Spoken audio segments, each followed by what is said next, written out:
Testing. All right. You can cut out that other. Hey, yo, aim. Yeah. Run it up, Blondo.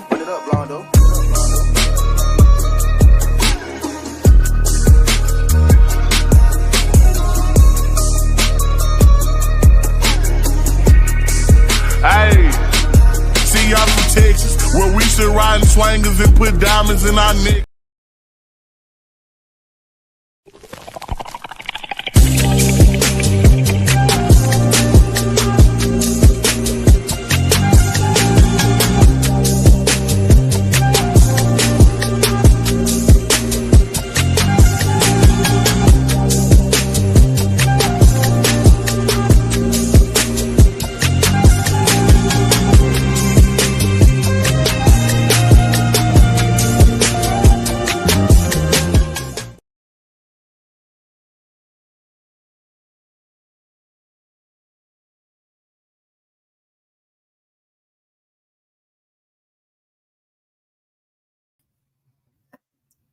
Oh, what's going on, everybody? What's going on? How's everybody doing tonight? It is Friday night. It is still homecoming season. What is up with everybody tonight? This your boy Doc Holiday. We are back with another HBCU tonight, powered by HBCU Overdrive. Make sure that you like the stream, comment, share. But always, most of all, subscribe to the channel. Get everything that you need. Everything that you want. HBC Overdrive. All right. Let's see who we got up in here. We got Miss Quay. What's going on? What's happening? What's up, sis? What's going on, man? What's going on? Appreciate everybody for joining us. And as always, you already know that we simulcast between YouTube and Twitter. So if all my folks that's on Twitter, hit that follow button and then make your way over to the YouTube side and hit that subscribe button. And if you want to become an exclusive member to the hottest HBCU channel that's out there right now, all you gotta do is just hit that join button for the low price of $4.99. Other than that, man, let's go ahead and get this thing going. What up, though? First and foremost, man, look, I've been tired. I've been tired since coming back from homecoming that weekend. I'll say this. Jasmine don't owe me anything. They don't owe me anything but some good food and friends and family. That's it. That's all. That's all I can say. That's all I'm going to say about it. They ain't had to. Jackson always do me good. But other than that, get back home. Had ordered a new bed. Been putting that together for like the last couple of days. New mattress came in. Like 2 days later, if I'm not mistaken. Yeah, about 2 days later. And then after that, the same day, and then my new camera came in after that. Had to replace the old one that was given to me. So I have a new one, which this one had an extra lens to it, which is a sports lens. Something that I kind of really needed, but hey, it's good to have it. More than likely, I'll probably take the other camera to get fixed.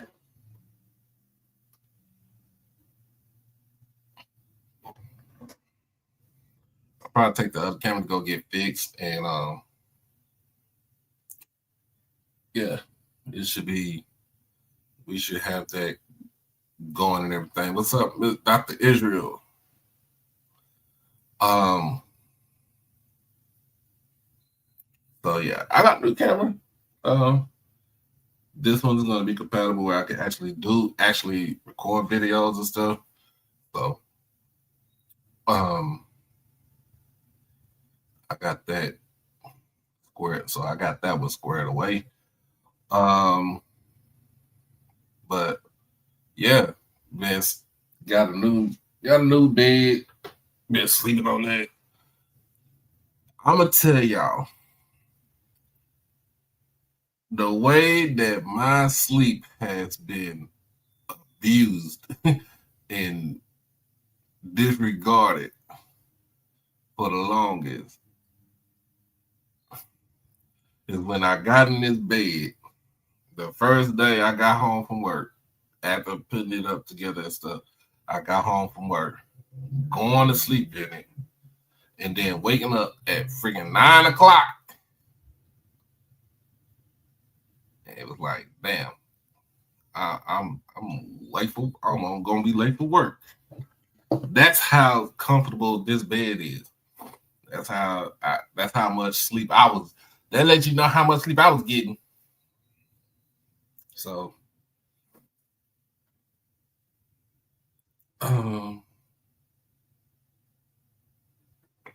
but anyway, man, got all that squared away. Got that going on right there.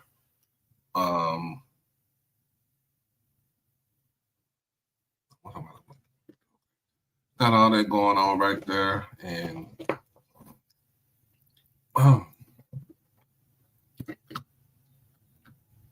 some other things that we got going on.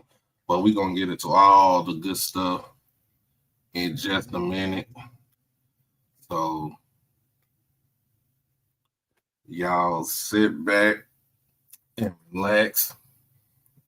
Pick your feet up, kick your feet up. Go get you your best drink. Y'all already know what I got. I got that Greenwood on deck. And let's have a real good time. Let's have a good show. All right. Good evening, Miss Natasha. How you doing? But before we do all that, let's go ahead and hit that good commercial break. Be right back in just a minute. It's your boy Doc Holiday. Become a subscriber on HBCU Overdrive on YouTube, and you can follow me on all social media platforms at HBCU_Overdrive on Twitter and Instagram. You can catch me on TikTok at Holiday1925 and on Facebook under my real name, David E. Smith Douglas. Also, when you become an exclusive family member, you get all the membership perks. You get all the exclusive members only videos, early access to new videos, member shout-outs, and members only live chats. And also you can get birthday shout outs on here and win member when you become a subscriber. You can also hit the donation to the Cash App at HBCU Overdrive. You can hit the PayPal David Smith 1925, and you can hit the Zelle David E. Smith 30 at gmail.com. Remember, all proceeds go towards the channel, not the pocket. All right.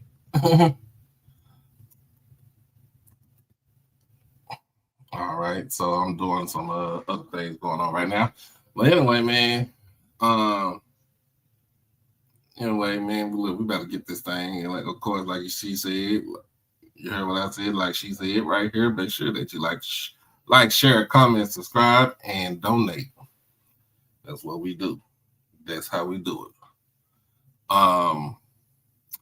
So it's still homecoming. It's still homecoming season for most schools right now. It's still homecoming season for most schools, so we're gonna get into all the homecoming games. But first and foremost, let's go ahead and get into this talk right here. TV coach is tapped for FBS opening.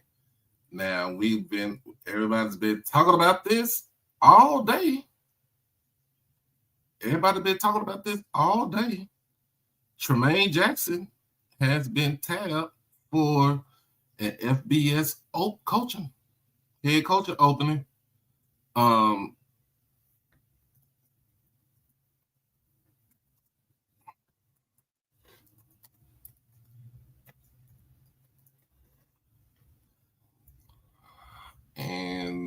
just want to say, this came out article. Let me see, article from either HBCU Game Day or HBCU Sports, and I know Kim Rashad. Shout out to Kim Rashad. Glad to see him back on the camera.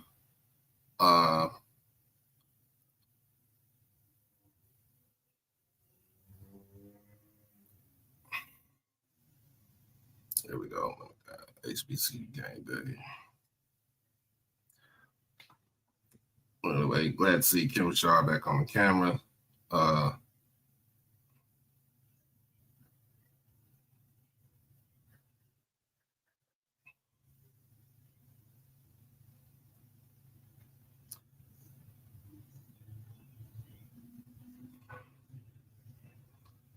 But you got one right here.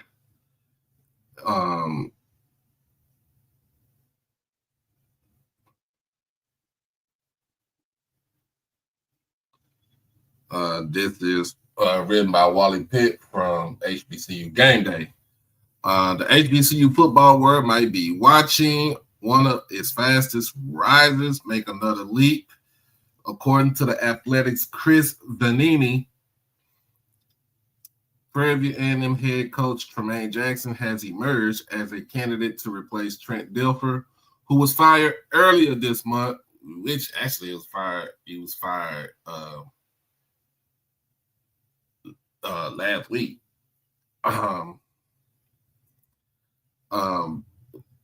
This month at UAB. Vanini's noted that Jackson is among the names being considered for the job.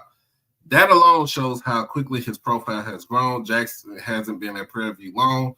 He took over the HBCU in January after leading Valdosta State to a Division II national title appearance and 2 Gulf South Conference crowns. Jackson has made an immediate impact since arriving at Prairie View. In his first season, he's guided the Panthers to the top of the SWAC West standings with a 3-0 conference record, 4-2 overall.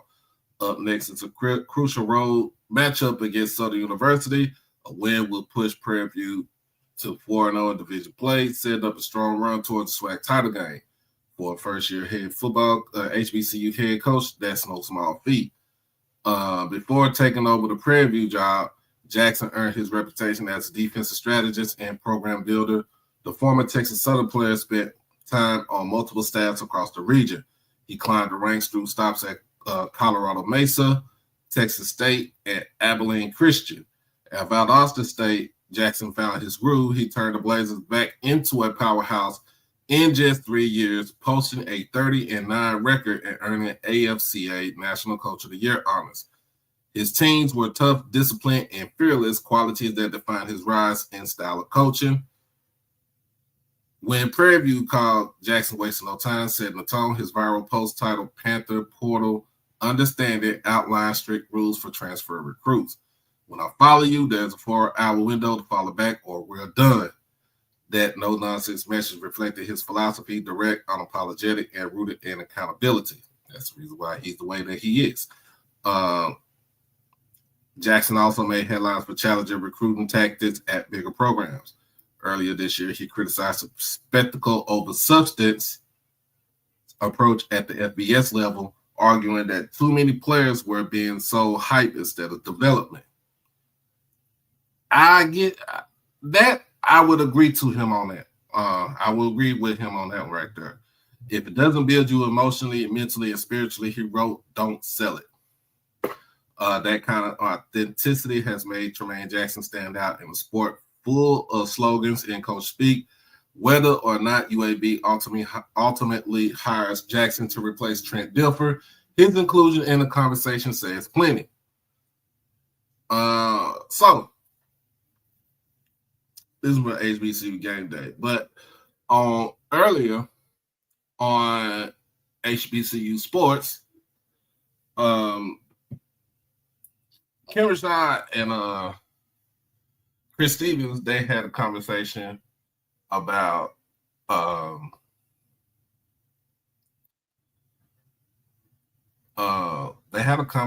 really about if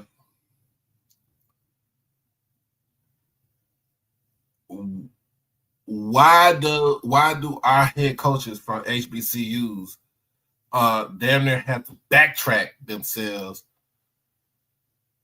in FBS, mainly to become a position coach, to become a coordinator, right? Why do they have to backtrack? Why did I have to backtrack to pretty much get the job of being a head football coach at, on the FBS level? And it was some names that they kind of put out there. One of them was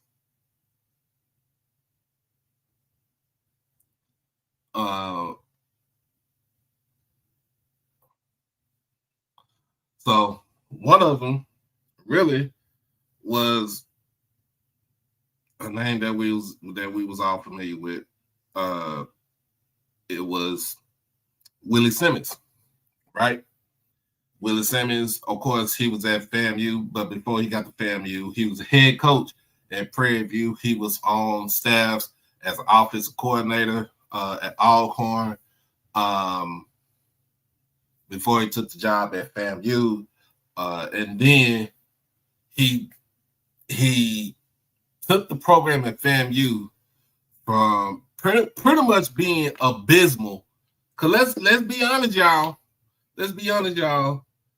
Some FAMU folks ain't gonna say it, but the true blue one's gonna tell you that program was abysmal before Willie Simmons took over. He takes over that program.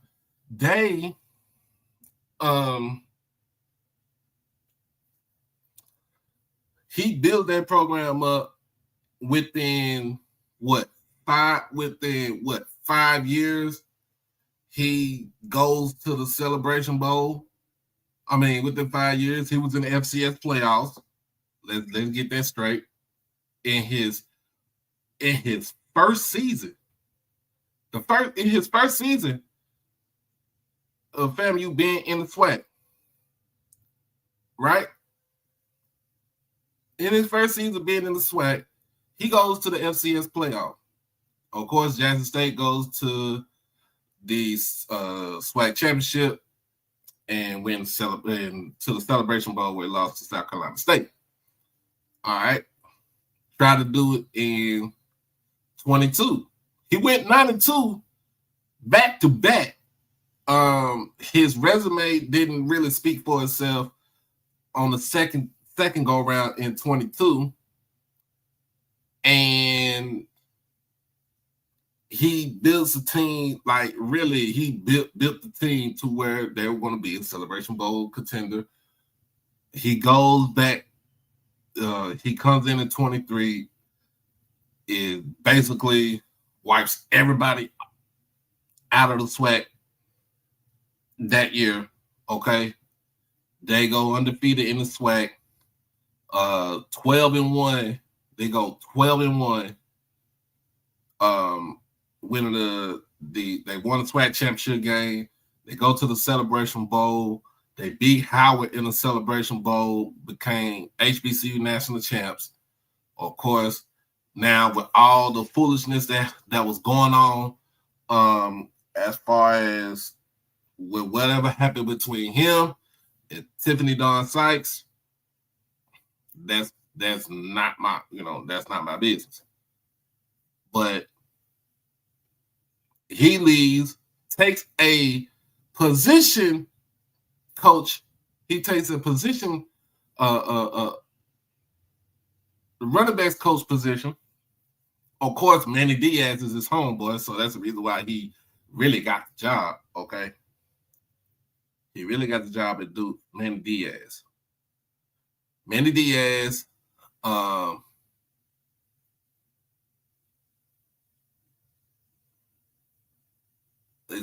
get, Manny Diaz, I think he didn't even stay.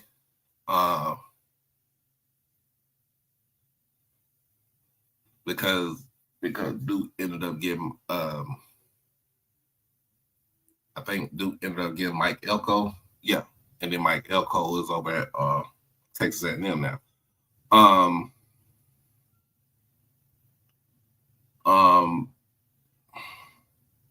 But the opening at FIU, Florida International, it came open.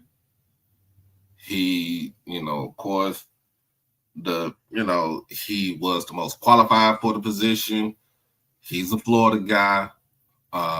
Played big time football in the ACC at Clemson. Took 2 programs to winning ways with Prairie View and FAMU. Now he's the head football coach at FIU. Willie paid his dues. I really just didn't like the fact that he had to take a position coaching job in order for him to become a head football coach at a G5 for a G5 team who was really not that freaking good. Florida International is not that good. Okay. I think he's over 5. I think he's over 500, if I'm not mistaken.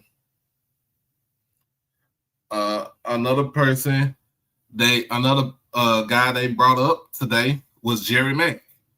Of course, Jerry Mack, teammates with TC Taylor when he was here at Jackson State as a wide receiver.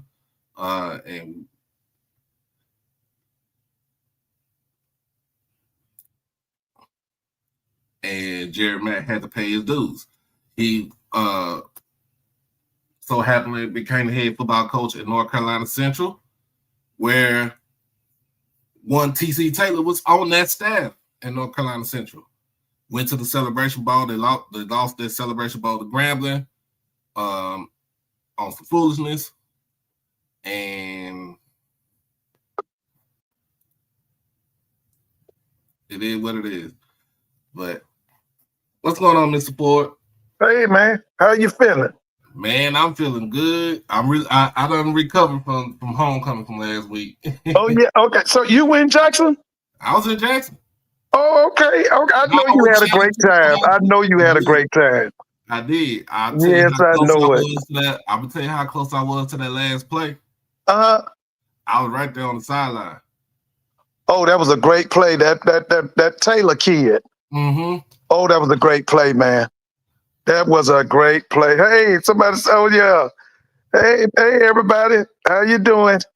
But yeah, we talking about Tremaine Jackson being tabbed for this opening at UAB.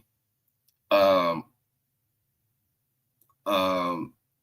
the thing is, Kim Rashad was saying that, hey, why do our head coaches from HBCUs have to take a step back in order for them to move forward to become a head coach on the FBS level? So Tremaine is being tapped for the head coaching job? Yes. Whoa. So when did that news break? Today. Earlier today. Oh, okay.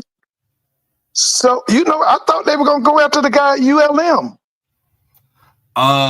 Who's that? The guy, he was Bill Clark's offensive coordinator. Oh, yeah. I would have went after him too. He got his history with UAB too.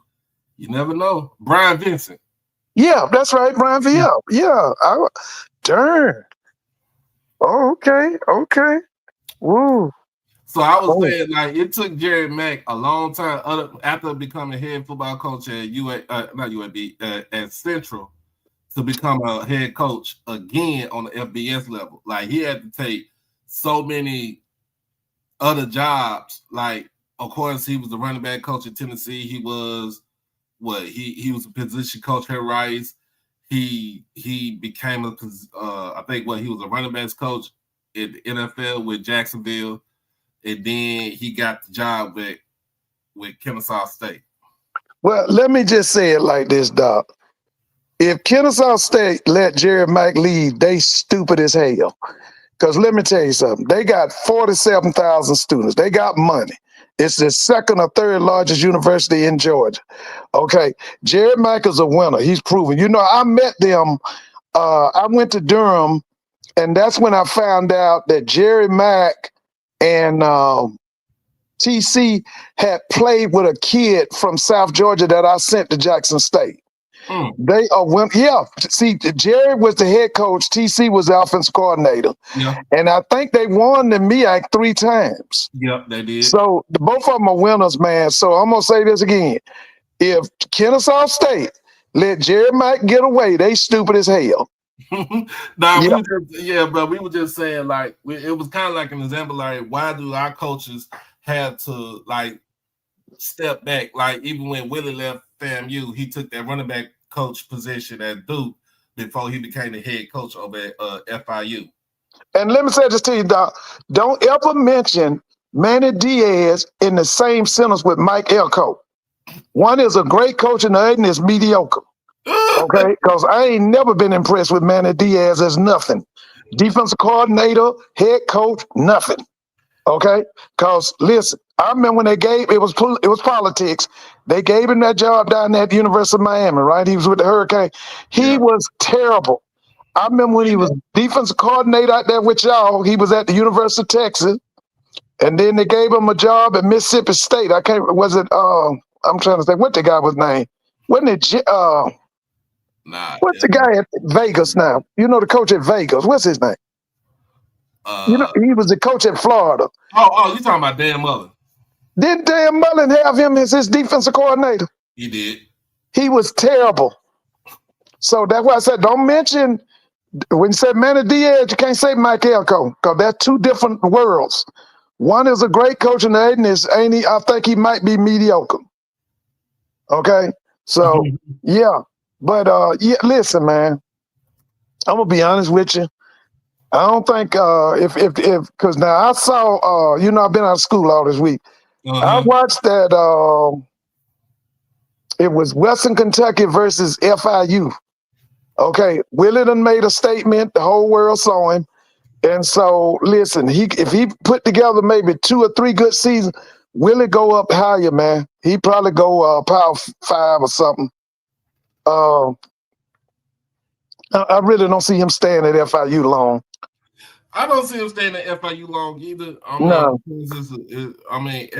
Every job, it don't matter if it's for football, don't matter if it's FBS, FCS, Division II, Division III, NAIA. Every job is a stepstone job. Don't matter. Yeah. Oh, yeah, without a doubt. Without a doubt.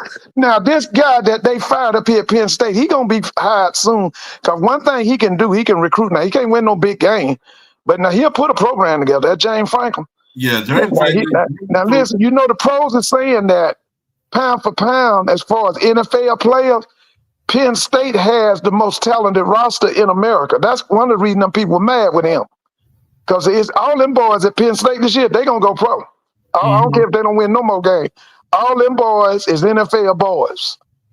Okay?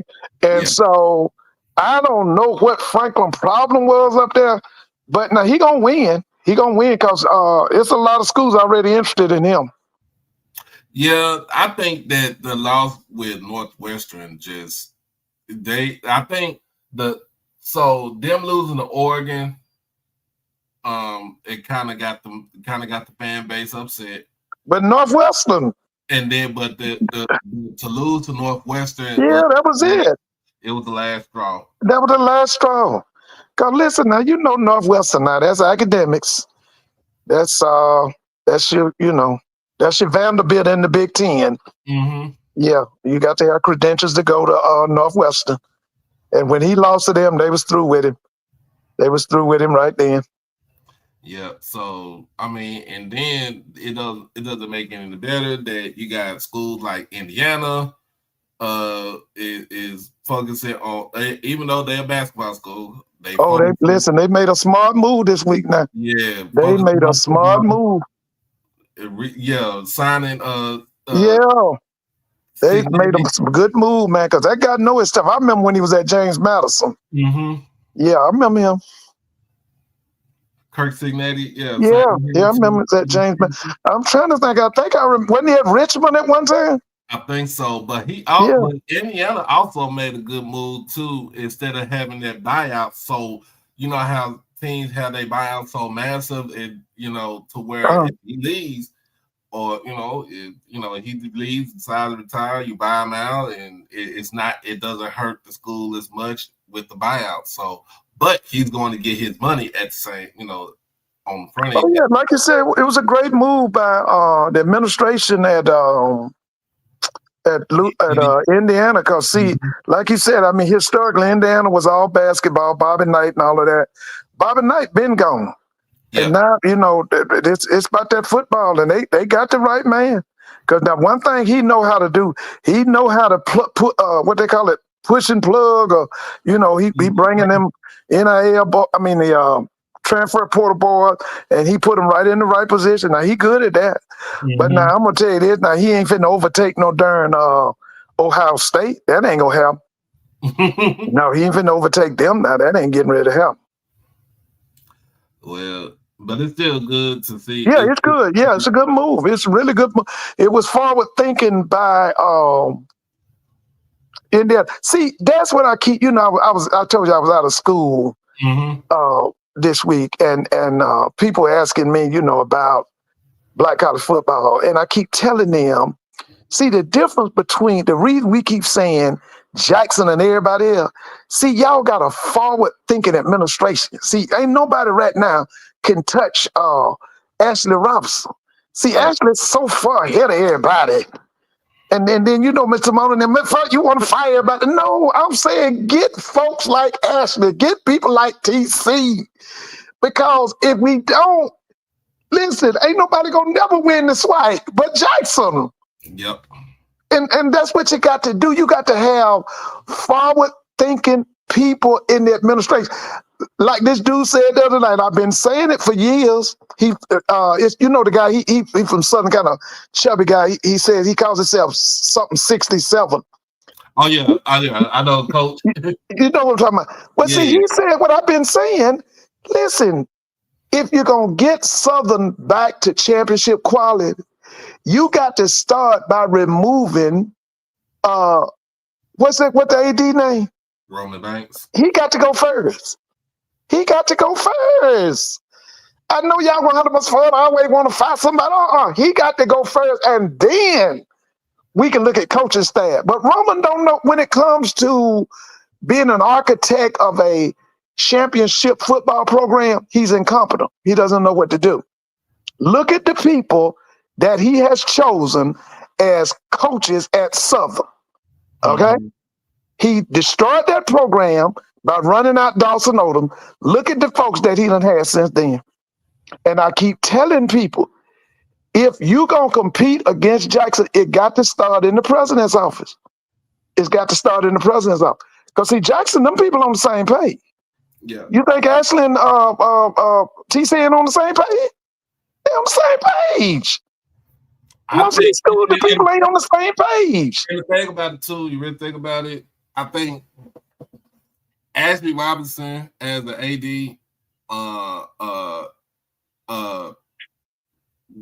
AD Golf. Oh, that boy's good. He's good, man. AD Golf is good. AD Golf at Prairie View. Dr. Paul Bryan at Alabama A&M.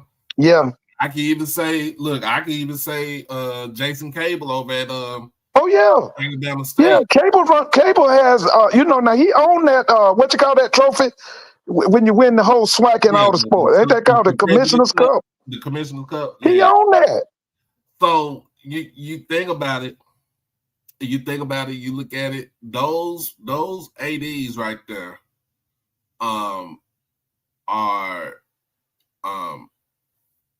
trying to put their stamp on everything in the athletic department. Now eventually what's going to happen at Jackson State because of Ashley Robinson? See, y'all going to mess around. Y'all going to win the SWAC football.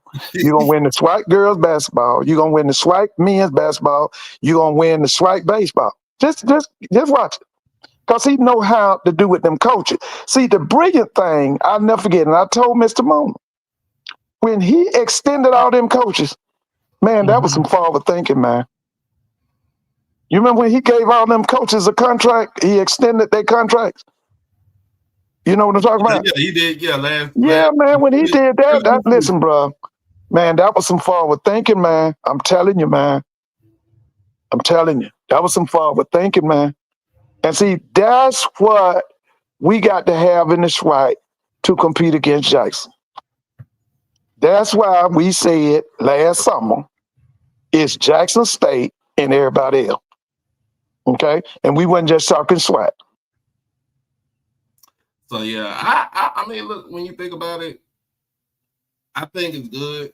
I mean, especially for him to get tabbed because he's been at like I said, he's been at places, and the thing they look at is he's been at places like PWIs, even though it's on the Division II level, Colorado Mesa, Valdosta.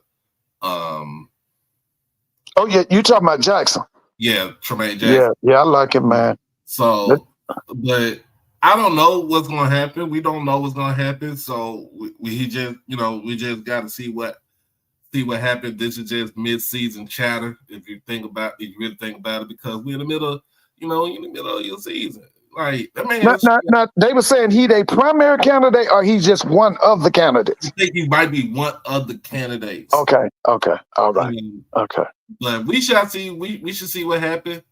Yeah, because he got a big game tomorrow now. Got a big game tomorrow. He got a big game tomorrow. And then, of course, they got homecoming next week. And then after that, they got a really big game at home against Alabama State.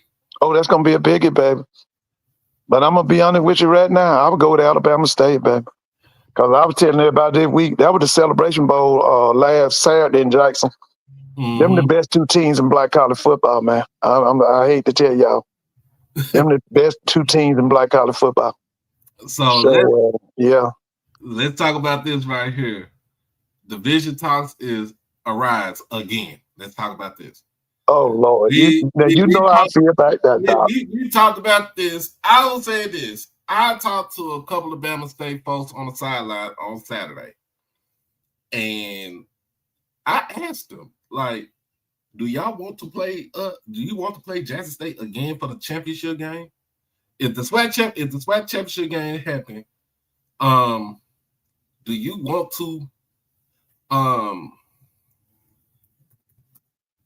to play in the championship game again? Because I'm gonna be honest with you, I want that. They want that get back.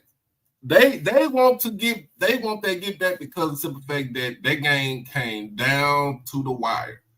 And the way it went, either team could have, either team won. Of course, we all know Jackson State won the game on a fantastic defensive stop. Oh yeah. Yeah. And I talked to Miss Body and Mr. Rick Body on Saturday too. I seen him when I left out. Me and my mom, we left out. Right.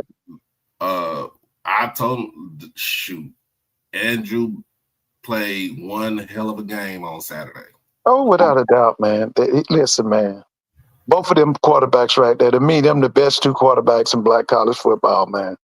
I mean, I was, in the hospital room with my mother-in-law and me and my wife and them, they love pans, but they was even into the game, man.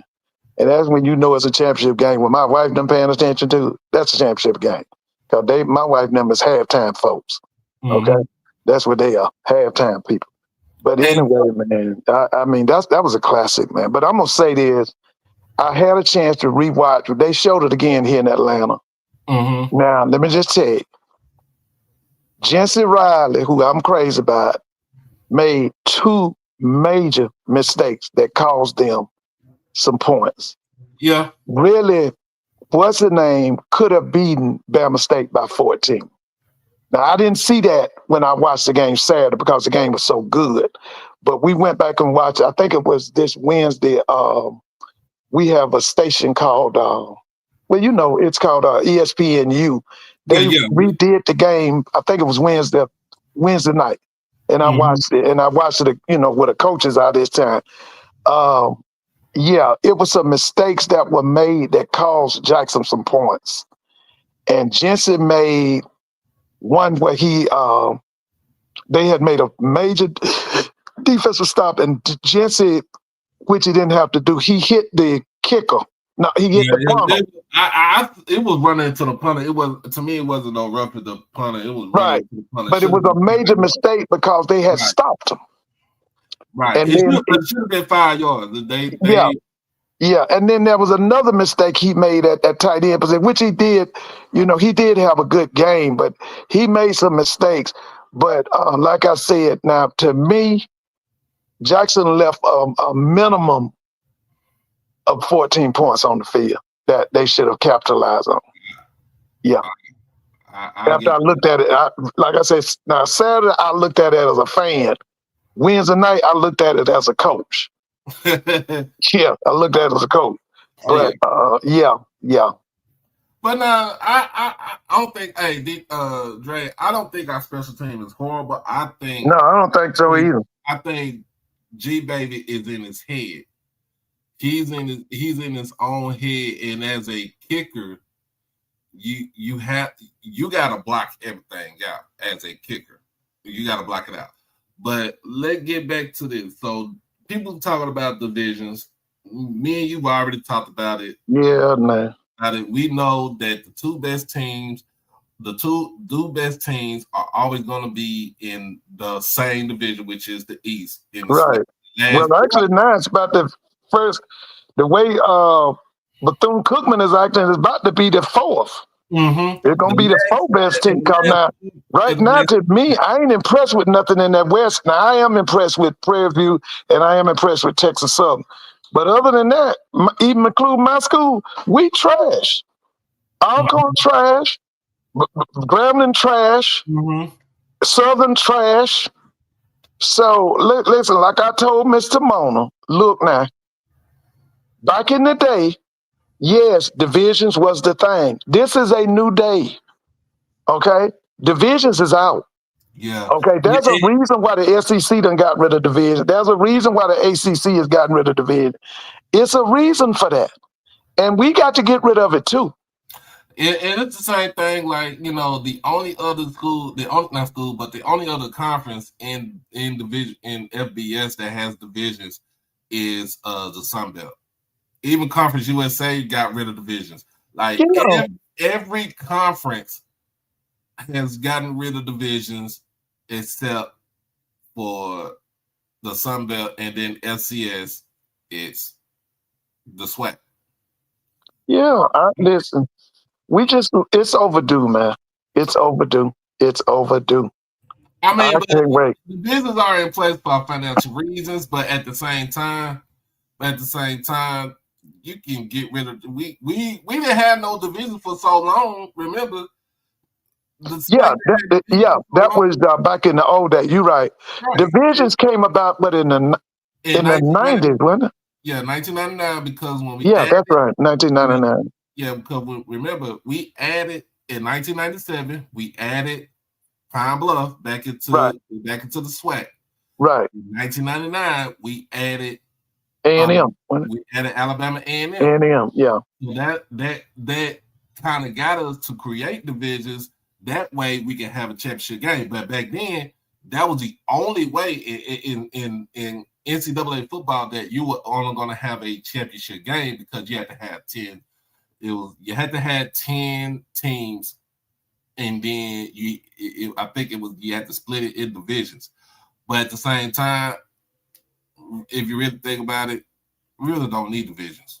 The other thing I want to now, Doc, I want them to go to a 9-game slate. I want 9 games. I want each SWAC team to have to play. Because we play 8 now, right? What we play now? We play 8. I want 9. I want 9. And because remember, now we're going to a 12-game schedule after this season. Right. Every FCS school has to play 12 games. You can't choose like this, last season, this season, you got a choice to play either 11 or 12. 2026, it is mandatory for a school to play 12 games. Now, what does that mean? Are you going to play, you're going to play 8 conference games, 5, you're going to play 3 from the West, You're gonna play 5 in the East. You're gonna play 5, and you're gonna play your 5 games in the West and 3 from the East, and then you still, so that's 8 right there. And then you got to schedule the 4 other games. Now with schools like Alabama State, it's going to be easy because they have 2 of those games are rival games, which are miles, because they're gonna play miles. They not missing that, and Right. it's Figure Day Classic. They surely ain't missing that. Now, here's the thing. When it comes down to it, and this is not because of the simple fact that, because Jack State winning, everybody want to get rid of divisions. No, I've been saying get rid of divisions for a minute, because why, since it's been like this, like in the last 4 years, because when FAMU and Bethune-Cookman came into the conference, FAMU has been the second best team. Yeah. In the conference, and they so happen to be in the same division as Jack State. Now, Dre, the 12 games in 2026 are mandatory. They wasn't mandatory for this season or last season. You had the choice if you wanted to play the 12 games. But coming up this season, they are mandatory. Well, like you said, that's when I realized that we had to get away from the divisions, was them 2 years that Prime was going against Willie Simmer. Now, Prime won them, but I thought that at the end of the season, it should have been Fam and Jackson in that SWAC championship, because them was the best 2 teams. Yeah. And that's when I started hollering about, listen, we'll get rid of them divisions. And then I started seeing other schools, other conferences, like you said, get rid of. I knew it was time for us to get rid of it. And the reason, people say the reason, Dre saying it's because of financial reasons. Yes, that's understandable because of the travel. That's it. But I'm gonna be honest with you. Before any other conference had divisions, like if you really think about it, in the SEC, you're only traveling between Arkansas, Louisiana, all the way to South Carolina and Florida. The further north you went was Kentucky. The further south you went was to Gainesville. Yeah. The only problem is that the Texas schools would not come to the Florida schools every year. You would alternate. You would have 2 years where the Florida schools wouldn't play the Texas school. That's the only difference in that thing. Mm-hmm. Really, like Southern already plays FAM every year. Okay. When I was growing up, Grambling would play FAM every year. It wouldn't be a problem. Like I said, now the only thing is that Texas Southern and Prairie View wouldn't play Florida A&M and Bethune-Cookman, but every 2 years if you went to the divisionless scheduling. 2 years of FAMU and FAMU would not see Grambling. 2 years they wouldn't see Prairie View. 2 years they wouldn't see Texas Southern.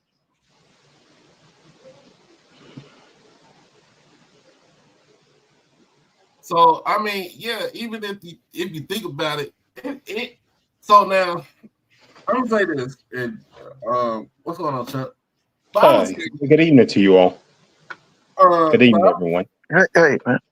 I'm gonna say this. If you really think about it, now since last season, every conference has, because they have between 10 to 12 teams, every conference still play a championship game. It doesn't matter. Even when the Big 12 went from 12 to 10, when some of those, the 2 of those schools left, and then they brought in more schools, and then remember they absorbed the 4 corner schools in the Pac-12, right? They was like, what is our need to have divisions? We don't need no divisions no more. You know what I'm saying? Like the further north you went, in the Big 12 was to Iowa State. You don't go to Nebraska no more. You play Kansas State, you play Kansas, and you play Oklahoma State. You don't got to go to Norman no more. You don't got to go to Oklahoma, University of Oklahoma. In the South, you had Baylor, you had Texas Tech, you had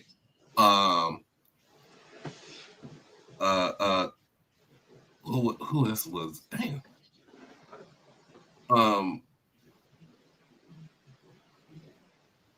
You talking about the old makeup of the Big 12, like Texas A&M before they went to the SEC. Texas A&M, yeah. University of Texas before they went to the SEC. Texas. Yeah. And then before the old makeup of the Big 12, remember they had Colorado. Big 8. I remember the Big 8. Big 8 conference. They had Colorado. The Colorado was the first that anybody went. Colorado was in that Big 8. So really, it's like now you done added Houston, you done added Houston, you done added UCF, BYU, yeah. And they still saying we don't need no divisions. Why? Because it doesn't even matter no more. So if you think about it, the Big Ten really got rid of the division because they like, shoot, we about to absorb 4 Pac-12 schools. 4 of them. Yeah.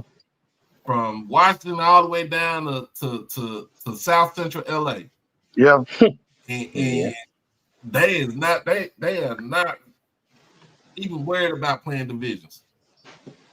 Yeah. Yeah, like you said, now the addition of that BYU, Utah, Arizona State, that brought that football up in that Big 12.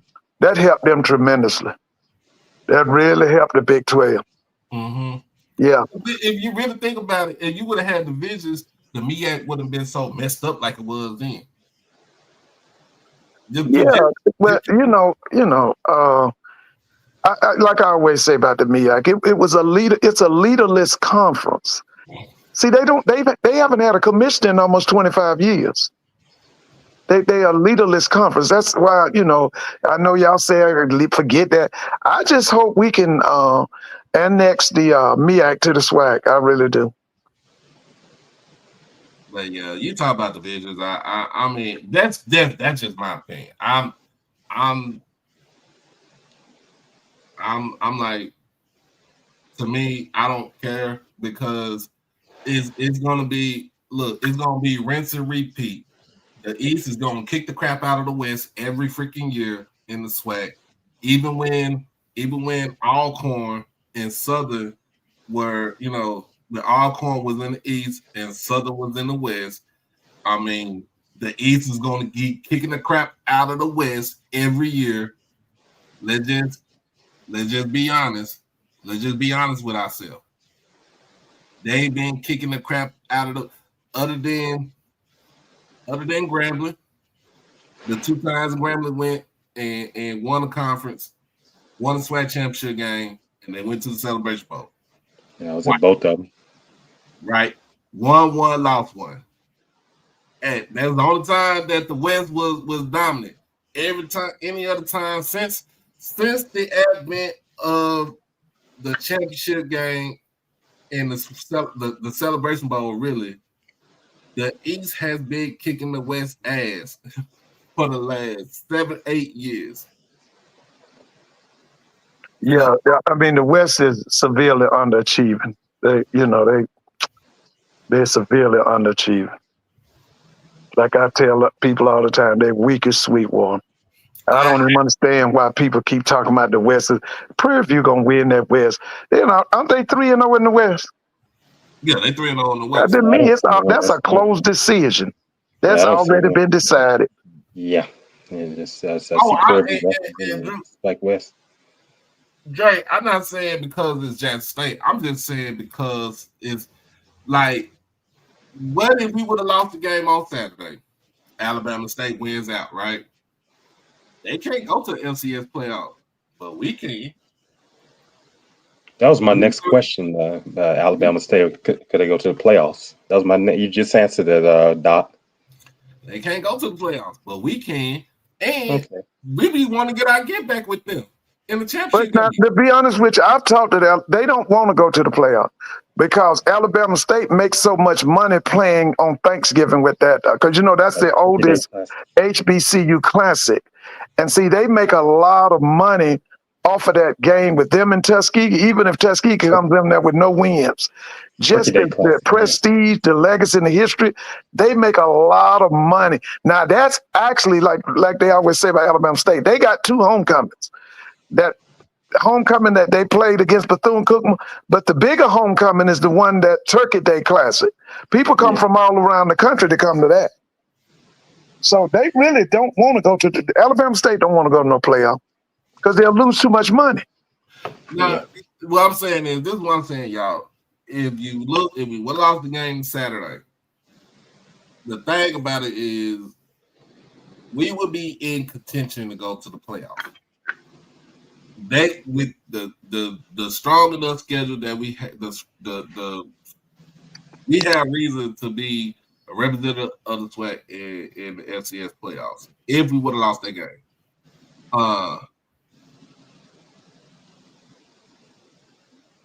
But at the same time, that to me, when you think about it, if you think about the division, you lose the divisions, that means everybody needs to get better. Because you can't rely on somebody in your division.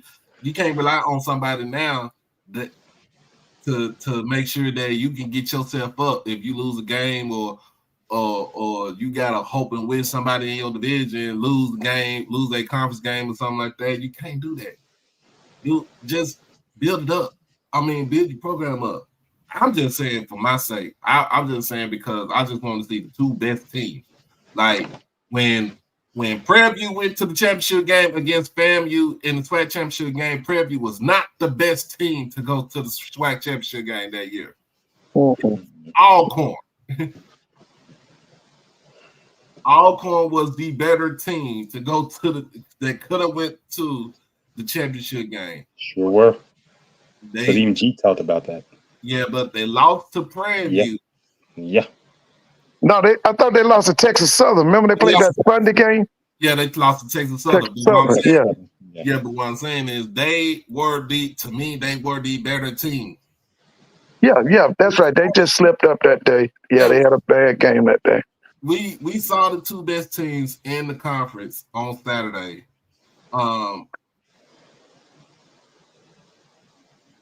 Because they lost, of course, they lost to Texas Southern. Lost Texas Southern. G talked about that. He said he had his mind set on Tallahassee, and he said it just wasn't meant to be.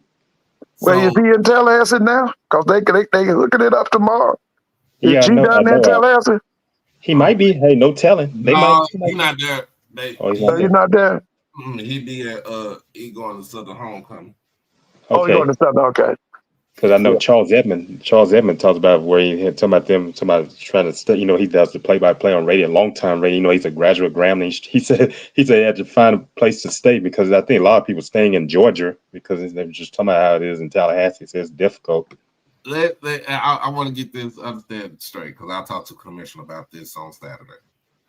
The SWAC ain't got no control over who comes to referee the school games. They come from different chapters. So, you know what I'm saying?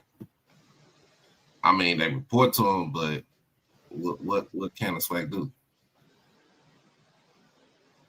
They have no control. The SWAC has no control over that. That's coming from the commissioner himself. That's coming from the commissioner himself. The other thing that he could do, if you criticize the refs, they gonna, you get reprimanded and fined. Yeah. Let's go ahead and let's go ahead and talk about this because this kind of made a lot of people upset about this. Stephen A. Smith is cooning again. Yes, he is. And what I mean by cooning again is that he had choice words about one Jasmine Crockett, saying that she needs to be in line with Trump and don't back talk him because he's the president of the United States. Some folks keep saying that she isn't qualified to be a congresswoman because she has this act on trying to be hood and be ghetto. I'm sorry to say this, but the last time I checked, Jasmine Crockett is from St. Louis. Just because she went to a private school don't mean that she ain't got that dog in her. She went to Rhodes College. Ain't that in Memphis? That's in Memphis. Rhodes College. Yes, Memphis. Yeah, thanks, bro. Yeah. Rhodes College ain't too far from the hood either. Rhodes College. Yeah, I'm familiar. That's good. Private school in Memphis. She was under, and then when she became a politician, she's a civil rights attorney. She's a, you know what I'm saying? She's a hell of a lawyer. Yeah, didn't she have her own firm? Yeah, she had her own firm. Yeah, but see, now here's the thing with Stephen A. Smith. They think we dumb and stupid and don't know what's going on. See, Stephen A. Smith has added the Armstrong Williams Sambo show to his thing. Because see, what's going on now? A lot of the people, the black people that Stephen A. Smith is criticizing, those are the people that those white analysts want to criticize, but it won't mean nothing. So they picked the coon, the Sambo, Stephen A. Smith to do it. Okay. So now you remember Armstrong Williams back in the 90s? He's the new Armstrong Williams along with the sports. Yeah, he's a graduate of South Carolina State. Yeah. He was handpicked by Strom Thurmond. I remember back in the 90s. The number one thing, because Stephen A. Smith is a Trojan horse. That's what he is. He's a Trojan horse. He's a race trader. So what you need to do is, if you can, don't let him and that First Take come to your campus. And if he come, don't go. Cancel him. That's all you got to do for him. Like I said, if you can stop him from coming on your campus, don't let him come on your campus. If you can't stop him from coming on your campus, don't go. Don't, because we know what he's doing. We know what he's doing. Like I told you, okay? We done had coons and Sambos like him a dime a dozen way before he came on the scene. Okay, y'all don't remember Shelby Steele, Thomas Sowell, Armstrong Williams, George Schuler. We done had them people come a dime a dozen. George Schuyler, Schuler, we done had all them people. Ain't nothing new what he doing. But like I said, we got bigger fish to fry. What we could do is stop him from coming on your campus. Okay, if you can't stop him from coming to camp, don't attend that stuff. Don't watch First Take. You know what? I stopped watching First Take after Shannon Sharp left. After he got don't watch that mess. Because I mean, actually, I'm gonna be honest with y'all. I stopped watching First Take really after they screwed over Max Kellerman. Stephen A. is he rubbed me. I didn't like the way he did. Kevin Durant, he said some stuff. Said something. You don't want me for an enemy. When he started doing that, I was through with him. And then like a child. KD's mom, Miss Wanda, got on his ass too. That's the crazy part right there. Oh yeah. And it was somebody said, I seen on Twitter that you talking bad about this woman right here, but you was raised by your mama. Your sisters raised you. You were the only boy in the house. Like, this was on HBCU Game Day. Stephen Gaither actually wrote the article on there. It was on the other day. Yeah, he went to Winston-Salem State. Yeah, Winston-Salem State. That you had two professors who were women that pretty much taught you everything that you know. And then you want to say some stuff like this and shit on women like that. Come on now. I can't. Well, listen, the guy sold his soul for money and fame. That's what he's done. That's why I say we've seen his kind come and go. He's a race trader. That's what he is. Ain't nothing to Stephen A. Smith. Don't nobody respect him. But my thing is, we don't need to spend a whole lot of time paying attention to him, because them kind of coons and bucks and what you call them Sambos like that, they come a dime a dozen. Okay? My thing is, if you can block it, don't let him come on your campus. If you got to have him on your campus, don't attend. That's what you got to do with him. You cancel him. That's why I've been telling a lot of these people, with these board trustees, That's what having these board of trustees that you have on these campuses. That's who you attracting. You're going to attract those kind of people, and like I say, you're not going to have Louis Farrakhan coming on your campus. That's what they want to take people like him and Al Sharpton and the others out of there. They want to bring, like what you just said, Mr. Ford. Want to bring those people like that on the campus. Or want to bring what's his name, Jason Whitlock. Yeah, because see what you're doing is when you bring. That's why I tell you he's a Trojan horse. When you bring Stephen A. Smith to your campus, you bring MAGA to your campus. That's what you're doing. You bring in MAGA. It's just in black skin. Yeah. That's why I look at like you talking about George Schuyler, going back to him. You know, he debated Malcolm X, all of them guys. Man, we done had them kind of folks a million years. Yeah, Shelby Steele. What people don't know about Thomas Sowell. Thomas Sowell went to Howard first. From Howard, he went to Howard, and then he went to Harvard. When he was at Howard, he was a Marxist. When he got to Harvard, he was a capitalist. You see what I'm saying? That's how he was. Thomas Sowell. Yeah. Those kind of people you're gonna have on these campuses. Yeah. Yeah. Right. Man. You think about it, it's like I like I said, I don't watch First Take. I don't watch First Take. Like I said, when they did Max Kellerman wrong, I stopped watching it. Like I really did stop watching. That's why I started. You know, I start following. You know, people. I mean, of course, like Ryan Clark. You know, sometimes he have his moments too and everything, but at the same time, he's genuine about what he says and stuff like that. Of course, I don't watch no RG3. I would not watch that. He's another one on there. I don't. Even when like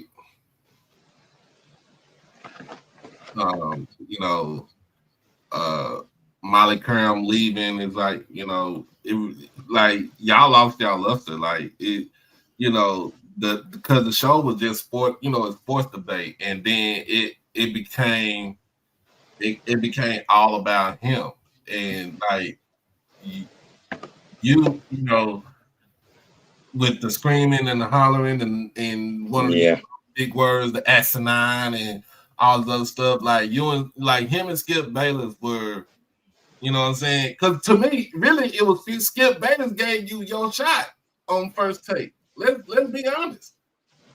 Let's be honest, and let's be honest with you. Skip Bayless, that a lot of folks can't really stand.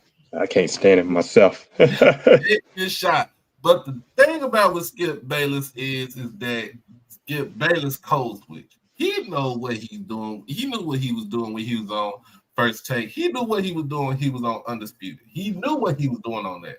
But if you talk to him on the outside, that man acts totally different what he is on with the camera in front of him. So Vanderbilt alumnus. Watch it. He's on there with Gilbert Arenas. And I stopped watching. I stopped watching. You could be a weirdo and everything, but you gotta realize, like with Skip Bayless, his experiences come from growing up in small racist town in Oklahoma, where he told the story where he was where his mom, I think, somebody was an alcoholic in his family. Yeah. I think was it the father, Mr. Ford? I think Skip Bayless' father was an alcoholic. I'd have to do the research on him. I know he's a graduate of Vanderbilt. That's all I know. Yeah, he went to Vanderbilt. Yeah, Vanderbilt. He was one of the first. The Dallas Morning News sent him to stay at Grambling for a week. He was there to do the story on Doug Williams. He stayed in the dormitory at Grambling. Was it the Dallas Morning News or was it Dallas Times Herald? Yeah, he was Dallas Morning. He worked. I'm not know he worked at both of them. But he worked at both of them. But one of them, they sent him to Grambling. He talks about it. He was young and new at the time. It had to be Dallas Times Herald then. Dallas Yeah, Times Herald. they sent him there, and he stayed in. He talked about Rob put him in the dome. He stayed in the dome. And Yeah. see, he said this, he told this story that he was raised by his nanny, who was she was black. She was black, so that's the reason why he, in a sense, he can empathize. You know what I'm saying? He can empathize. He can't. He don't know nothing about being black. You I know hate when they do that. He don't know nothing about that. But I think what he said that he's seen what happened to his nanny. Yeah, but they don't know nothing about what happened to us. See, they want to be us, but they don't want to catch the hell we catch. But but if you really think about it, Skip stays in his own lane. You know what I'm saying? He did give opportunities to people, especially with people of color. Like I said, with Stephen A. Smith, he would not. Stephen A. Smith, I mean, understand the soul. He still would have been with the Philadelphia Inquirer, still covering, following Allen Iverson around the NBA. Like, other than that, you wouldn't have First Take.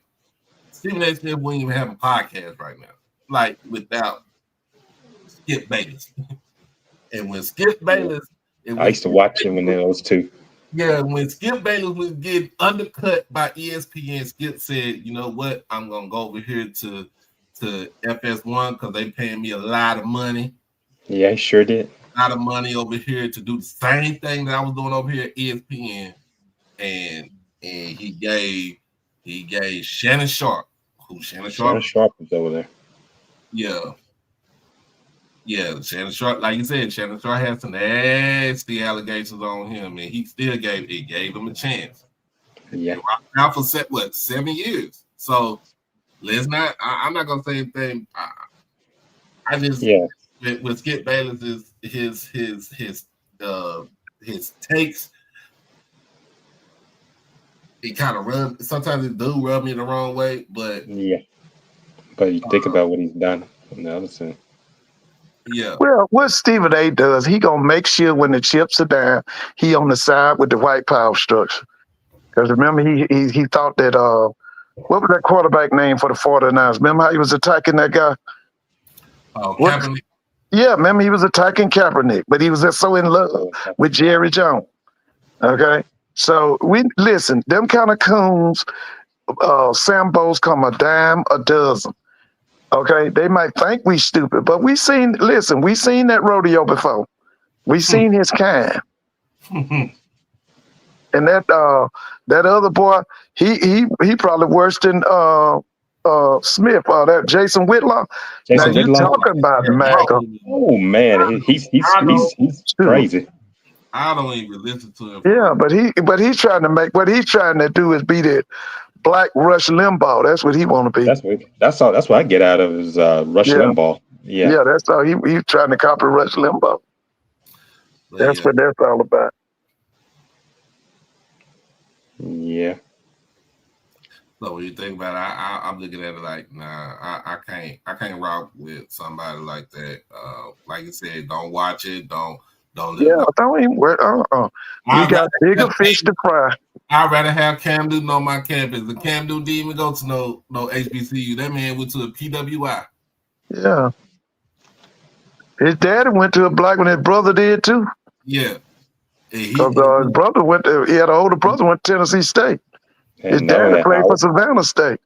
Then he had a brother was a quarterback for 2 years at Howard. Yeah. Caitlin. So I put Cam Newton up in there. Shout out to him for getting his jersey retired at Auburn. Ain't nobody wear that number 2. I'm looking at a figurine I have right here in the room right now. A Cam Newton, he's at Auburn. That I purchased years back during that time. Yeah. But y'all need to put Miami on upset alert because looking like they finna take them down. Oh, they playing right now? Yeah, it's the third quarter. Oh. Let me tell you something. I think Louisville's trying to redeem themselves after losing to Virginia in overtime. They're trying to redeem themselves. They say, hey, let's take it out on Miami. Yeah. Well, they playing I'm telling you, y'all need to put Miami on upset alert because they playing them. But that guy up there, what's some guy's name? One played quarterback for Snellenberg, and the other one played quarterback for Petrino. Talking about you say played for Schnellenberg. You talking about Bernie Kosar? No, he the head coach at Louisville. What's his name? He came down from Petrino? No, the head coach at Louisville now. What's his name? Brown. Yeah, he had a brother play for Bobby Petrino at Louisville. I think his brother is his offense coordinator, but they good football people now. Because Louisville, like I tell people, Louisville #1 is a basketball school. That's Denny Crumbs and stuff. That's what I remember. Yeah, and Snellenberg is the one that brought him into big time college football. Sure did. But before that, because you got to, if you ever visit Kentucky, Kentucky is like a Midwestern state, even though it's in the South. They don't have a whole lot of football players. Kentucky and Louisville, they go to places like Mississippi, Georgia, Alabama, and Florida and get their players. So they don't have a whole lot of football players in Kentucky now. Kentucky is basketball. Yeah. Crazy. They only got 33. You know, Schellenberg played under Bear Bryant at Kentucky. Yeah, Stendenberg is the one who brought Joe Namath to Alabama. He recruited him. Yeah. He brought Joe Namath to Alabama from Pennsylvania. You really think about it. Sure did. Even Fouls. Snellenberger had his hand on both Louisville and University of Miami programs. That's crazy. Now, the guy who could bring Penn State back, he's actually right down the road at he's at Pittsburgh. What's that guy? He was yeah, that's the guy Penn State need to go after. Kurt Narduzzi. Pat Narduzzi. He will bring Penn State back, man. Because see, they want them Joe Paterno days back. That's what they want. They want to be, like I told you now, they did a thing on Penn State at the beginning of the year. They said Penn State had the most players ready for the NFL. They supposed to have the best personnel roster in the country. And then you let Northwestern beat you? Northwestern beat them all. Man, I knew it was over for Franklin when that occurred last Saturday. I said it's over for him. And then next day, Sunday, this past Sunday, it was good for him. You got to remember now, Pennsylvania got 20 million people. Yeah. They got 20 million people in Pennsylvania. You talking about some athletes. Oh, man, yeah, Pennsylvania. Oh, yeah. In that Pittsburgh area, that Western Pennsylvania area, and all in the central Pennsylvania. Yeah. Harrisburg. Yeah. Harrisburg. Yeah, they got some athletes up there now. But like everybody say, he got the personnel. The personnel is there. Oh, yeah. Is that Delaware State? Delaware State was recruiting that part of in Pennsylvania. Yeah, they're gonna recruit for the Philadelphia area because it's where close from Philadelphia was the South. Was it South Jersey? Now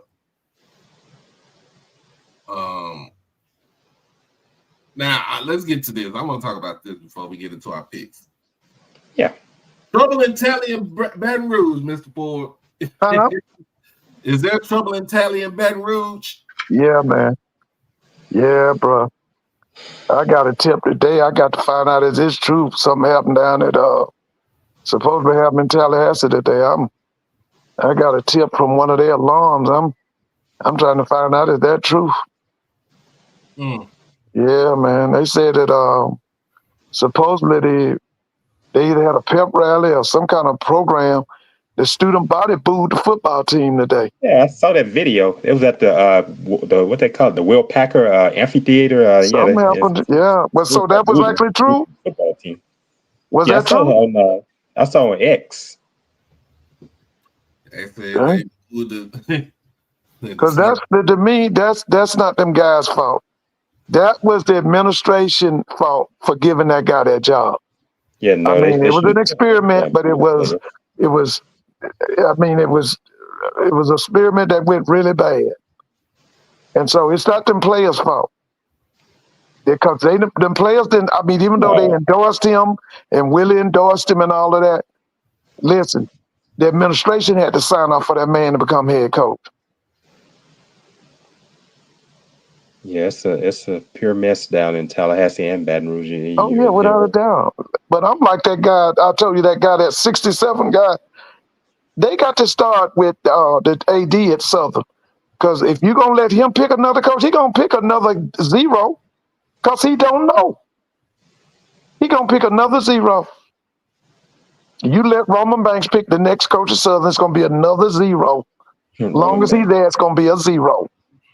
He knows basketball. He doesn't know football. He's kind of like Reggie Diaz at Bethune-Cookman. He's a basketball person. Man, listen, but you know what? Reggie about to be justified, because now I'm gonna tell y'all something now. I think what's the name done saved his job.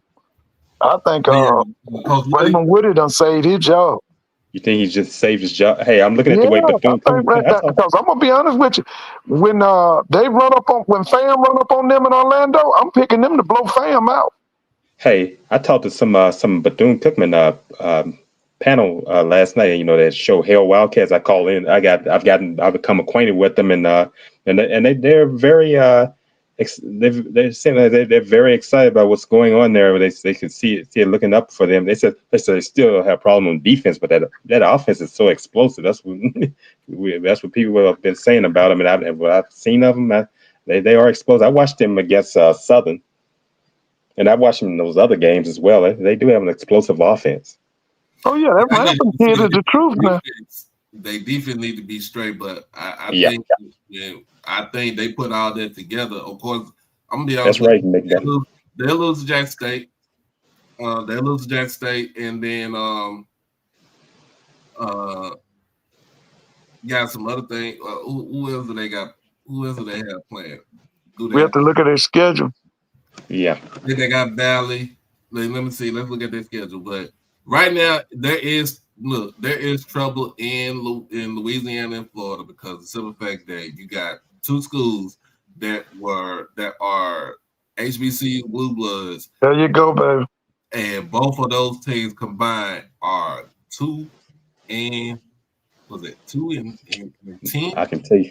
I can tell you right here, man, that people are not happy about what's going on at Grambling. Oh gosh, I didn't go to the homecoming game. Combined right now. I think Grambling got the same issue. I think they need to put that AD at Grambling under the microscope.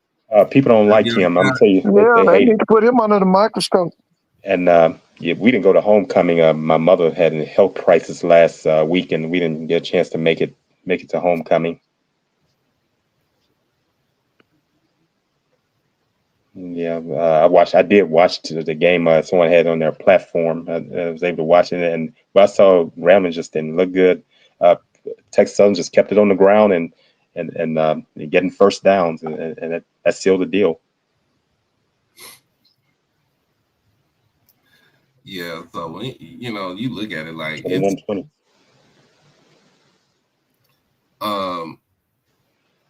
It's crazy, but they got to fix something. They got to do something, because for both of those schools, I think this is the worst start for you in years.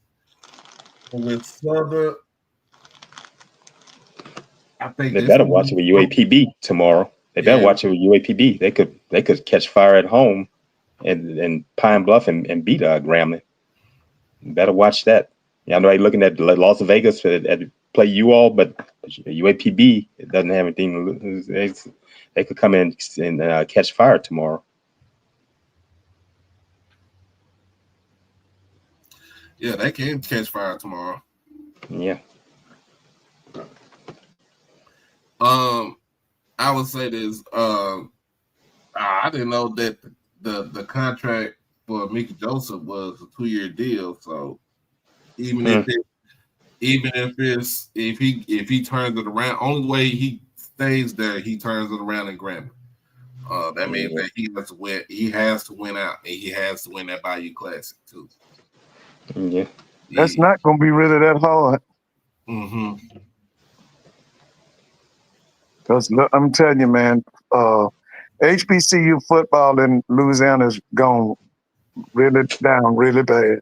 Mm-hmm. I can write a book on it. I'm looking at it. It's going down really bad, man. It's not what I've been. See, I keep telling this, and I keep telling people this.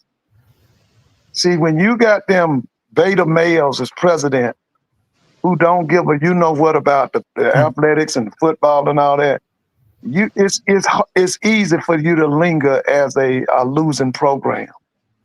Okay, and I basically, and I still make the argument. I think that in that guy's name, Travis Scott. Travion Scott. Travion Scott. I think he's the beginning of the program. I mean, the beginning of the problem. See, they need to look at him. Okay, you fired Fobbs, like y'all had said earlier. He took Ramlin to 2 Celebration Bowls. He won 1 and lost 1. But you fired him. But your program ain't been nothing since. Yeah. And that's the same thing with Roman Banks. Roman Banks is the reason he pushed Dawson Odoms out, but the program been messed up ever since. Oh, man. Yeah, Brock Dean made Jason Rollins the interim. Yeah, that was a disaster. Yeah, he made them interim because they still looking in there, trying to look in the chain to see who they can get as a coach. But Jason Rollins is better as a defensive coordinator. Yeah, and then you give Dooley all that money. What Dooley stayed 2 years, and then you have to end up giving him $600,000. Then you brought in great. Listen, don't let if you're gonna keep Roman Banks, he can't pick the football coach. They finna go to the 4th quarter in this game. It's 17-13 Louisville.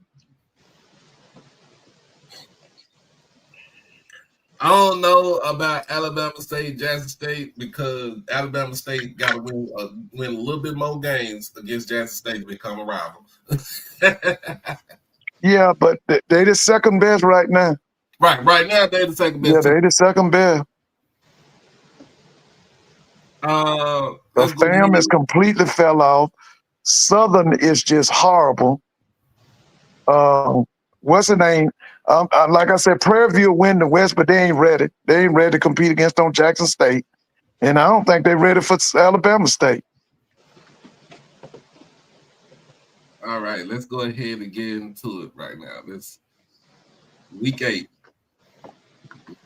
Week 8 picks. So let's go into Division 2. We gotta go to the CRAA first and foremost, because they got some games coming up this weekend. I think should be some good ones right now for this weekend. All right, let me go. Yeah, I see it's 17-13 now, Mr. Ford. Yeah, I'm looking at it right here. Yeah, they should be. I'm telling you, Louisville giving them all they can handle now. Because what's the name's offense is not clicking. Mario Cristobal. Yeah, that Becknam ain't doing what they supposed to do. Yeah. I didn't mean to interrupt you, Doc. Yeah. Oh, no. So Bowie State goes to Bluefield. West Virginia take on Bluefield State. Bluefield State won the last 2. Bowie State is still struggling. So, but I'm gonna go with Bowie State just because Johnson C. Smith is on the road at Raleigh. Take on Shaw tomorrow. Yeah, homecoming. Yeah, Shaw's homecoming tomorrow. Yeah, Shaw homecoming. So I'm gonna go with Johnson C. Smith. They're gonna. I think so too. I think JCSU. Lincoln, PA is on the road. Richmond taking on Virginia Union. So I'm gonna go with Virginia Union. I'm gonna go with the Panthers.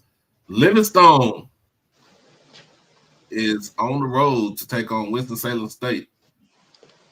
Didn't Winston-Salem State? They just lost this past week to. They had just lost to Shaw. Yeah. I'll go out on a limb and say Livingstone. I'm gonna go with Livingstone too. And then Elizabeth City State takes on Virginia State. I'm gonna go with Virginia State. Virginia State. And then in the SIAC, what we got? Let's see who we got coming up in the SIAC. You got Albany State versus Tuskegee. That's Albany State's homecoming. Ooh. But I was going to go down to the game because I need to look. Because I still say that the coach at Albany State, Quinn Gray, is the next man up for FAMU. But the other thing I want to see is what's wrong with Tuskegee. I mean, they lost to gone down. Morehouse. Yeah, So sure it's did. time for somebody to go down there. Either Ruffin need to go, James need to go, or both of them need to go. But they need to get that Tuskegee program back rolling, because it's looked like it's been a million years since what that man was named that was really good down there. It was Comagese, and then what that other guy was named? Willie Slater. Willie Slater. That looked like that been 50 years ago. Oh yeah, in fact, this is the first one. Tuskegee versus Albany State. This is on the Griot tomorrow. Yeah, that's homecoming for Albany State. I think Albany State can win it. Yeah, I was gonna go down there because like I said, I wanted to look at Quinn a little bit, and then I want to see what's going on at Tuskegee. I'm gonna go with Albany State on this one. Oh, and I'm going with them big. Albany State probably gonna blow them out. This is on ESPN Plus tomorrow. Lane versus Morehouse. Who is it? Lane versus Morehouse in Atlanta. Oh yeah, that'll be. Listen, listen. That in that area, on that block over there, there'll be 50,000 people over there. Now they ain't gonna come in the game, but it'll be 50,000 because it's Spelman and Morehouse's homecoming together. Oh yeah, Spellhouse. Yeah, because it'll be 50,000 people over there. I got Morehouse winning tomorrow. Yeah, I'll say Morehouse. Yeah. Central State takes on Kentucky Christian, which is an NAIA school. This game Kentucky Christian. So I'm gonna go with Kentucky Christian. I'm gonna go with Central State on this one. I'll say Central State. Savannah State is on the road. Well, actually, Savannah State and Fort Valley are going on in Augusta tomorrow. Yeah, that's right. They go to Augusta. That's on ESPN Plus. I'm gonna go with Savannah State. Fort Valley is kind of. Yeah, Fort Valley's gone down. That's not the teams I remember. Yeah, that's Willie Totten is the assistant head coach, and I can't think of the other guy's name. He's the head coach. Marlon Watson. Yeah, Marlon Watson. Yeah, see, they worked at Alabama A&M together. That's how Totten ended up on that staff. Mm-hmm. Yeah, so, I went down. They lost homecoming to Central State. I was at the game. Oh man, I saw they had a fight there after the game. Yeah, I didn't even know it because I was out at the tailgate. Yeah, I saw the video. That was horrible. That was. Clark Atlanta is in Fairfield. Take on Miles College. I'm gonna go with Clark Atlanta. I think Clark Atlanta. Is Zion McDonald back or he still hurt? I don't know. I haven't checked to see. Because we got homecoming next week. It's supposed to have been Zion Noah Biden was gonna get together next week. I'm just wondering, is he still hurt? I'm gonna check and see. Okay. Yeah, I heard that he was injured. Zion McDonald. Because Clark been getting beat. We started out pretty good, but I think we done lost 3 games in a row, right? Yeah. Yeah, I've been seeing they've been losing some games. Yeah. That's not like a Teddy Keaton team. Yeah. We probably got some key players that's been hurt too. So you kind of look at that, and that offense, that offense been stagnant too. So Kentucky State is on the road to take on Franklin Pierce University. So this game was supposed to be in Puerto Rico. Puerto Rico. Yeah. Yeah, I remember hearing that. They switched it up. It's in New Hampshire, Rindge, New Hampshire. In fact, I think that Rindge, New Hampshire, that is the national headquarters for Gamma Sigma Sigma, the sorority. But I'm gonna go with Kentucky State on this one. Stop sleeping on. I'm gonna tell you, don't sleep on Kentucky State. Kentucky State. Yeah, they claim everybody's saying Grambling had to cheat on them to beat them. Yeah, Grambling struggled with them. Yeah, I watched that game. My folks went to the game. They left. They thought Grambling had lost. They thought Grambling had lost the game. Yeah. They have won the last 4 games since that loss to Grambling. Yeah, I think they have. Yeah. Kentucky State. The coach is from. He's from Zachary, from Doug's hometown. Felton Hug. His father and my father were roommates at Grambling. Felton now, Hug where did he play? Where did he play football at? He went to I think Felton Huggins went to Northeast. I think he went to Northeast High and Zachary and I know he went to college at Southeastern Louisiana University in Hammond. That's where he Oh played yeah, college ball. yeah. Oh yeah. Yeah, but his first That's senior the played name baseball. you're gonna be looking for, especially with this. If Mickey Joseph is gone, that's the name that you're gonna be looking at. Delvin Huggins. He took this program from Kentucky Yeah, his State. family graduated from Grambling. Yeah, took that Kentucky State program from the bottoms. They was horrible. Horrible. That I'm telling you, when he took that program over, it was horrible.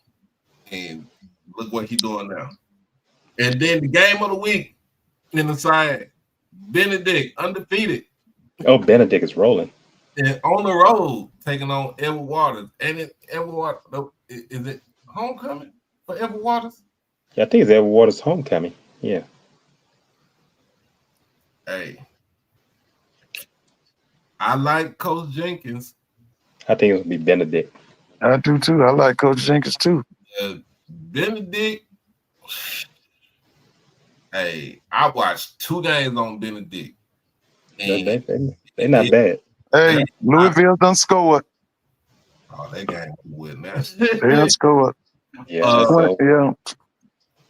Benedict has an offense. They have a QB that can actually throw the ball, and their defense is just as good when Chennis Berry was there as the head coach. Now, who's the head coach at Benedict now? Who is Ron Dickerson Jr. Ron Dickerson Jr. That's the guy. What he at Jackson at one time? I don't know. I gotta check and see. I know his father coached at Alabama. He was there with Hendricks. Wasn't he there with Hendricks? He may have been. I know T.C. Taylor was on that staff. He and Otis Ridley on that staff with Hendrick. John I Hendrick. thought that Dickerson kid was on there too. He may have been. Yeah. His daddy was head coach at Temple University at one time. Alabama State. Alabama State. He was down there at Arkansas with Roy. Yeah, he was assistant at Arkansas. Yeah, was it Roy Hartsfield? Roy Hatfield?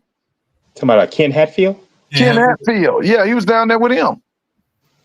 The daddy was down there with him. Yeah, I remember him. All right, you only got one game in the MEAC. That's Howard versus Tennessee State. It is Tennessee State's homecoming. Yeah, I got my sister-in-law and brother-in-law and my little niece. All them will be at the game. They always let me down on Howard. I think I'll go on with Howard. Every time I pick Howard, they always let me down. But Howard got a quarterback now. They got a quarterback now, baby. Because Howard usually don't have no quarterback. They sold 20,000 tickets for the game. Dr. Kanisha and Erica, I'm going with you. You all don't let me down.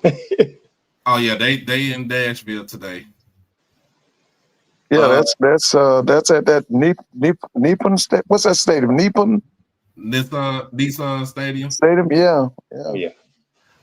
Let's see. And then in the SWAC, we got a couple of games in the SWAC. Hold on, before we get into the SWAC, I know we got some games in the should be some games in the CAA.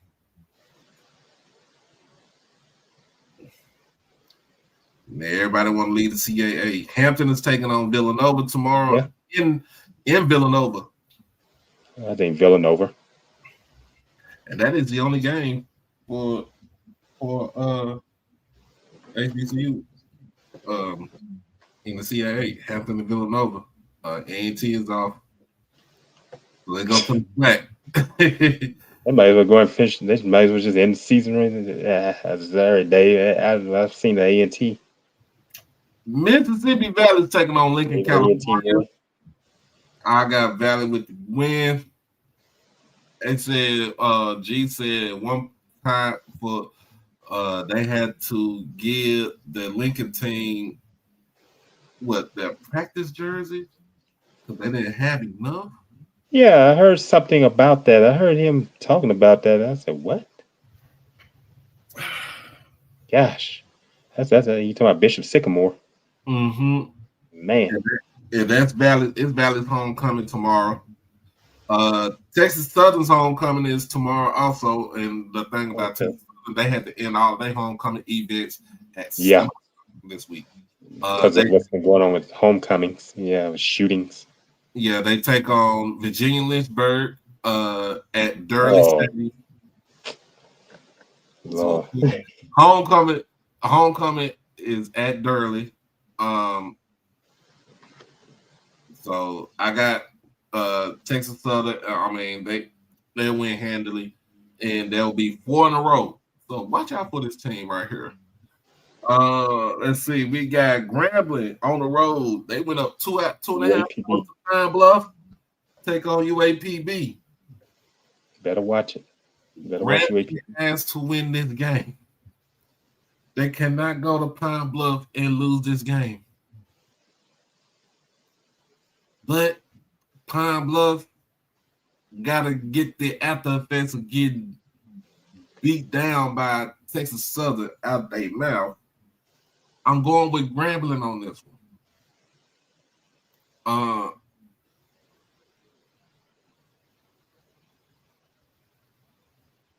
I think Grambling lost some quarterbacks too. Some quarterbacks.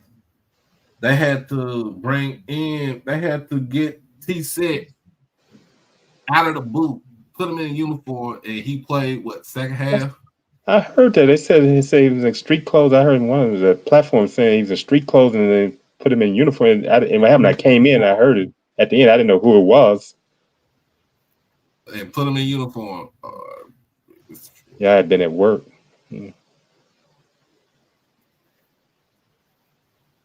Gosh. There you go, this sport. Alcorn is at FAMU. It is homecoming for FAMU. Everybody's there for homecoming, but you can't boo the football team like that because they terrible.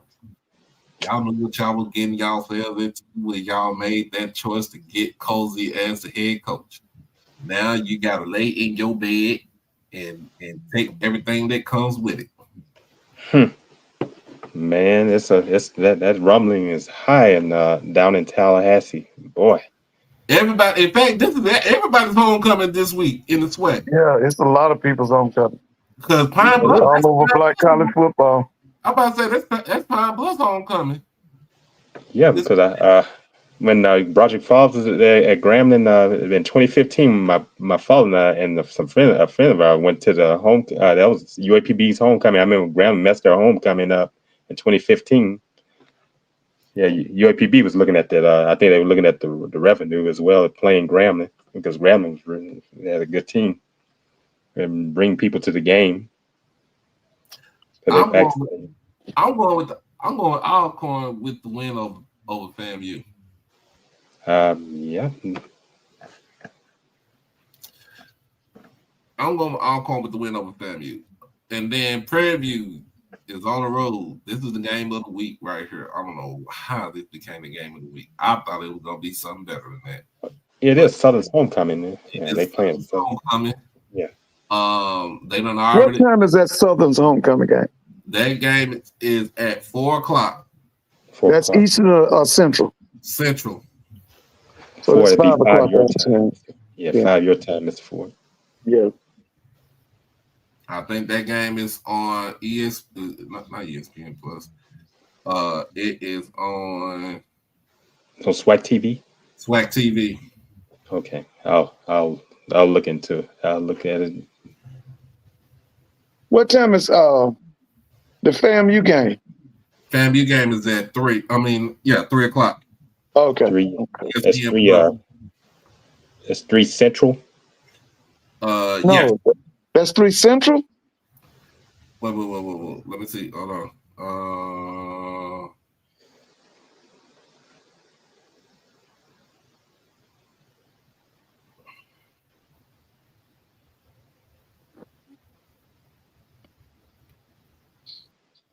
It should be 3 Central.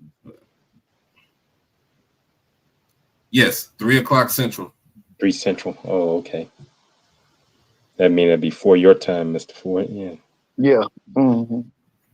That's on ESPN Plus. Okay. Prairie View versus Southern. Southern is anemic on everything except for running the ball. Listen, Louisville just got an interception. Yeah, I'm looking at that. It's just hey. That's what I said. I think they redeemed themselves after losing to Virginia. And, sometimes you look past teams and you like Virginia beat them. Now you got the toughest team in there, Miami. Yeah, they had Miami number 2. Then ain't Miami the number 2 team in the country? Yes, Number 2 team in the country. Yes. Well, they ain't gonna win this game. Trey Holly needs to run the ball more. He needs more carries. He does. Trey Holly. Yeah, you got him there. Listen, man, you know the white folks finna come with that money in December, bro. And let me say after that Bayou Classic, man, they finna offer him all kind of money. Yeah, Trey Holly. They enjoy Trey right now because Trey will not be back in Baton Rouge. But I know he has, from what I heard, he has a court appearance. Yeah, next year. So well, he won't be back at Southern.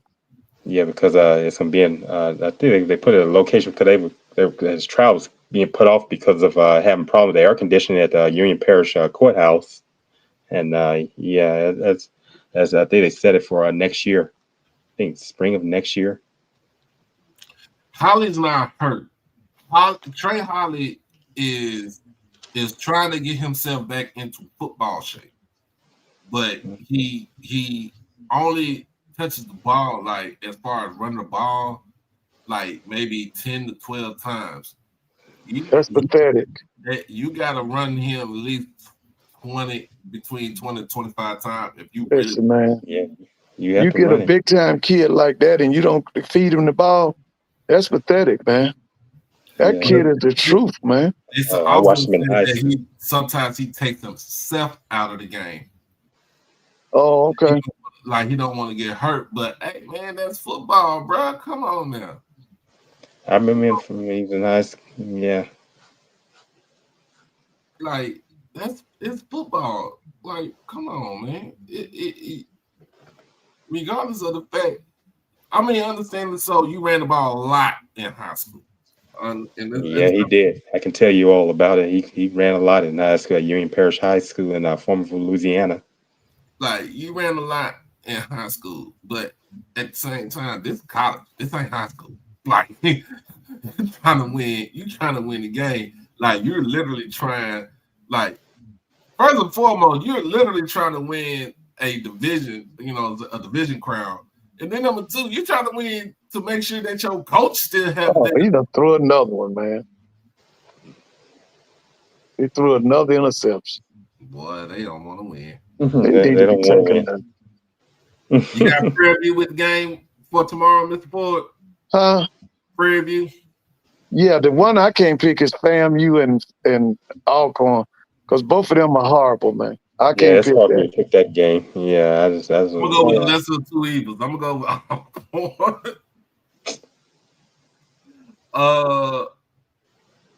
with Lynchburg versus Texas Southern. Texas Southern gonna win that game.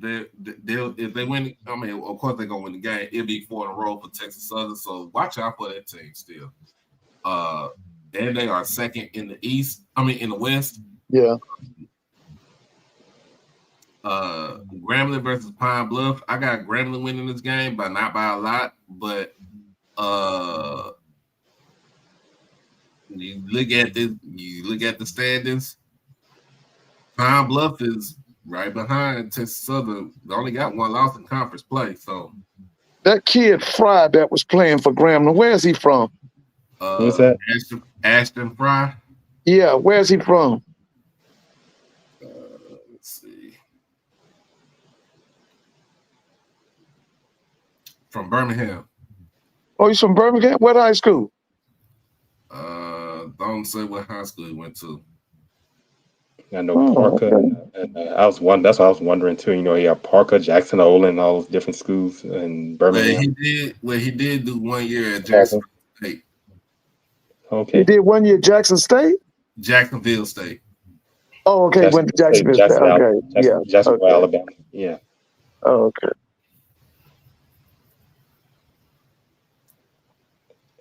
I was close to that town when we were on our way to Atlanta. We went to the celebration. But I ate at a restaurant, ate at Golden Corral there in Oxford, Alabama, not far from Jacksonville, Alabama. Yeah, that's off of 20. And what's in Interstate 20? Yeah, so we don't have to go through Birmingham. You go right on the outskirts of the city, going through Hoover and all those places, Hoover, Alabama. So yeah, they got to get Grambling got to get their running game going, because if not, it ain't gonna look good in North Louisiana. No, it's not. Hey, how is Rich Rodriguez doing up in West Virginia this year? So. I watched him against BYU. He's back at West Virginia. Yeah, he's he left West Jacksonville Virginia. State and went to West Virginia. Yeah, he's back at West Virginia. I watched him against BYU, and it's so team. You know, it's his first season. Yeah, he has bring his own people in. Yeah. 2-4. They play UCF tomorrow. Who is that? West Virginia. Yeah, I know it's not the Pat White team. No, he's got to build that. Yeah, to build it. Yeah. Yeah. The sneaky team down there in Florida now is that USF. USF. Oh, they're golden. The Golden Bull. Golden Bulls. Yeah. Yeah, man. They got FAU tomorrow. They're gonna blow them out. That's who Hal Schnellenberg won. He's the first coach of that program. When they started that program at FAU was Hal Schnellenberg. That's right, the Owls. Yeah, the Owls. He's one of the instrumental in that program starting. But next week, it's a big one. It's a big game. Which one? Who is? South Florida. And South Florida who? Memphis. Oh yeah, that's for that. What conference is that? That's American. American. Okay, yeah, American. Yeah, I had to get accustomed to these conferences now because where people are. South Florida and Memphis. Memphis. Doc, you really think they serious about that Jackson guy at UAB? Because I'm just thinking that is like the DEI thing. They can say they interviewed a black guy. I don't know. I've been hearing that the rumors. I saw it on my phone. I said, "Wait a minute, is this?" I was asking my question. Is that fake news? And they started saying. I started looking at the sources. I said, "Okay." I just want to see how this is going to play out. I don't know, man. It's one of the things, man. Like, ooh, you kind of, do he really want to take that job, or if Miami just scored a touchdown? Yeah, they just go put him back in the game. Do he really want that job? I don't know. Because if it's me, I go after Brian Vincent. Brian Vincent's here right here in Monroe. Yeah. I would look at. I wouldn't even look at Sam Pittman. Sam Pittman. Yeah, he's unemployed right now. He I mean, you probably would look at him though. I mean, yeah. You still look at James Franklin. And they said they looking at Franklin for the Florida job. Oh, he go down to Florida, it's gonna be yeah, because they supposed to fire what's the name this week? They gonna fire an appeal this Billy week. Napier. Talking about Billy Napier. Yeah. They said that Boosters told them they ain't giving him another dime till they fire him. You sure you want to go to the swamp? I thought I could see Franklin. I could see somewhere like him at Virginia Tech or somewhere, not Florida. Yeah. But they need to turn it around. I think that's the reason why they keep him go down to Florida. But Florida is a tough. Man. That's a tough place. Ooh, man, in the swamp. What's that? Ben Hill Griffin Stadium? Yeah. Supposed to be doing a lot of renovations soon on that stadium. Yeah. Those people are crazy down there. Top 25 matchup tomorrow is LSU versus Vanderbilt in Nashville. So Nashville be jumping this weekend. Man, if that what's his name? What's the coach name at LSU? If he loses to Vanderbilt, they gonna run him out of Baton Rouge. Oh man, and while he's so busy fussing. Yeah, he gets so busy fussing at people at the media and the Brian Kelly, that's his name. Oh, a lot of people. There are people don't. I think when he left Notre Dame, I think people said good riddance. Yeah, because they've been better since he left. Because that Freeman guy got them rolling, man. They got a big game tomorrow. They said Vanderbilt is favored by 1.5. Oh my God. Vanderbilt is favored? Yeah. I'm not surprised. Oh man, I don't know. He ain't gonna be at LSU long, man. One of my first cousins. Vanderbilt's only loss was to Alabama. And that was 2 weeks ago.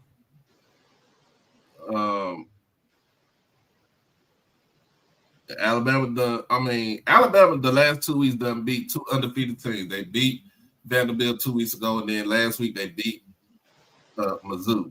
Missouri, yeah, I saw that game. Yeah, Bama, they escaped that one. Bama was up the whole game, and then Missouri just came. Missouri like previously just tried, make a comeback. You got Tennessee versus Alabama in Tuscaloosa. Oh, the hate game. Oh yeah, hate. I'm gonna hate on them bastards. Ole Miss versus Georgia in Athens, Mississippi State. You know what? With Bobo and them as offense coordinator, Mississippi probably gonna win that.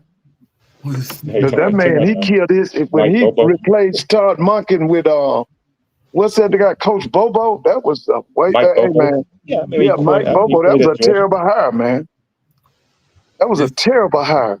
Mississippi State is on the road taking on Florida. You got Oklahoma on the road taking on South Carolina. Texas A&M is undefeated, number 4 in the nation. They are, I think. Is it in Arkansas or is it? Mike Elko is the head coach. He used to be at Duke. And that boy, he's up for coach of the year. That Mike Elko. They playing at Razorback Stadium. It's Texas A&M and Arkansas. Yep. Man, let me tell you something. They probably gonna get blowed out. Elko and them on the roll, man.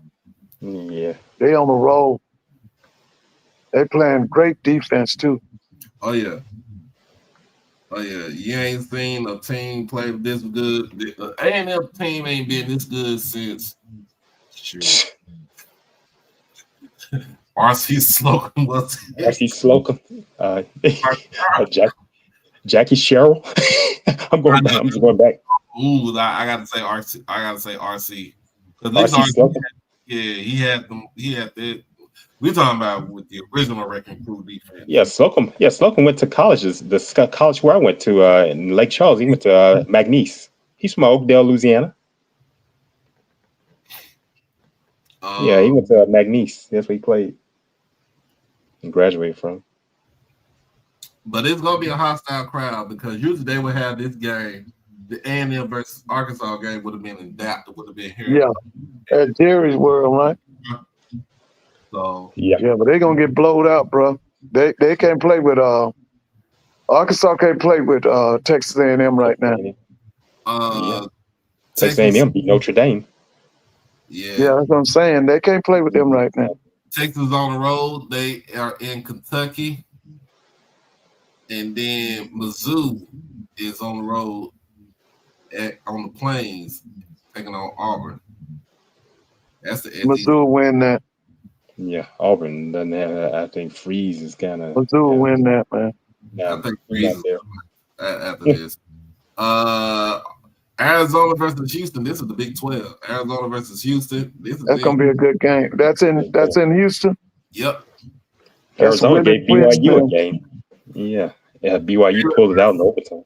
Baylor versus TCU. This is in Fort Worth. West Virginia's on the road taking on UCF at the Bounce House. Here's another test for Texas Tech. Texas Tech takes on Arizona State in Tempe. That's who everybody in the country is trying to figure out is Texas Tech. Are they really that good, or is it the media or what? Because a lot of people are seeing them in the top 10, but nobody really knows what they're about. I don't know what they're about. All I've been hearing about the NIL stuff. That's all I've been hearing about. Well, that's everybody wants to see is Texas Tech. They beat Kansas. Let's see. QB play wasn't even that good, but last week, Cameron Dickey ran for 263 yards on 21 carries and 2 touchdowns. And then the other running back had the quarterback, backup quarterback, had 2 touchdowns on the ground with 61 yards on the ground. They ran for 372 yards as a team. Defensive wise, they had 9 sacks last week. Texas Tech. Texas Tech. Yeah, you said who they playing this week? They play Arizona State tomorrow in Tempe. Okay. That's a place that a lot of teams. Is Levitt out? Their quarterback. Will Levitt. Yeah, is he out at Arizona State? I think he is. I hear something about him being out with an injury. Yeah, yeah. Yeah, if he's out, then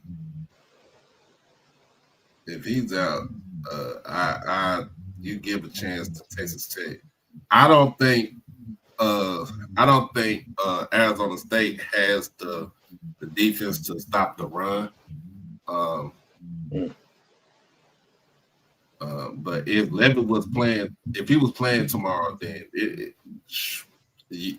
was switch. You can change that up. And then of course, Pat Mahomes got his footprint on the program with Texas Tech too. So, yeah, the Holy War. Yeah, the Holy War tomorrow. BYU, Utah and BYU. That's gonna be a big time game, man. BYU is undefeated. Utah only got 1 loss. I've been on Utah's campus. BYU, before that guy got put out for his indiscretion, they were slated to be in that college football playoff this year, but they went. I think they're playing a freshman, aren't they? I think so. Yeah. I remember I went to Utah. I went to University of Utah's campus. I've been on camp. I've been seeing the stadium. I went on a tour right senior in high school, and I had I don't know why they asked me to try to go play basketball, but I asked the late great Rick Majerus. Rick Majerus. Yeah. Was trained by Al McGuire, wasn't he? Yeah, he was an assistant at Marquette when they won the national championship in 77. Rick Majerus. Rick was the big dude. I was looking at it, I'm like, dude, y'all got one of the best players in the league in the conference in Keith Van Horn. Keith Van Horn. Yeah. Don't forget, what about Andre Miller? Andre Miller, yeah. Yeah, he was there too. Yeah, Andre was something else. Andre Miller was tough. Come on now. Don't do that to me. Final Four. Don't do that to me. Nah, it was a great time. Hearing you speak to Rick Majerus was dope. Rest in peace to him, man. Oh yeah. He was just a common person. He didn't really all that flash and dash. He put his sweaters on, and he took me about going to a restaurant. He said he wanted to go into a restaurant. He went into all the the dress up stuff. He said, hey, can I wear some jeans in the restaurant? I bet when he went to St. Louis. St. Louis. The Pelicans. The Pelicans, that's where he coached. Yeah. When he went to St. Louis, I think that kind of... Yeah, he's a solid earth guy. Yeah.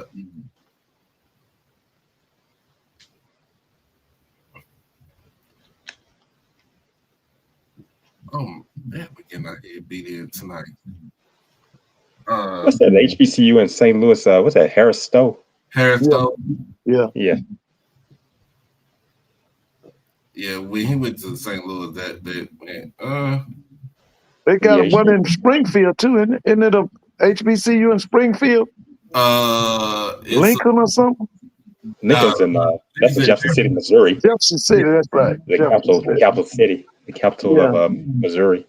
Yeah, I watched him play in 2013 against Grambling in that's right. Missouri Classic. Played at played where the Chiefs play. Got a chance. I made a trip to that game. They beat Grambling. That's when Doug got fired leading up to that game.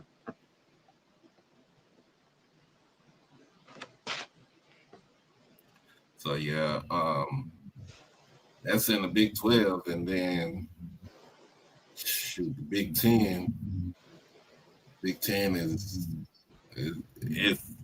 Big 10 is a free fall right now. Big 10. Big 10 alone. They like Jackson. It's Ohio State and everybody else. Yeah. So Nebraska is playing Minnesota right now. The score is 7-6 Minnesota in the third quarter.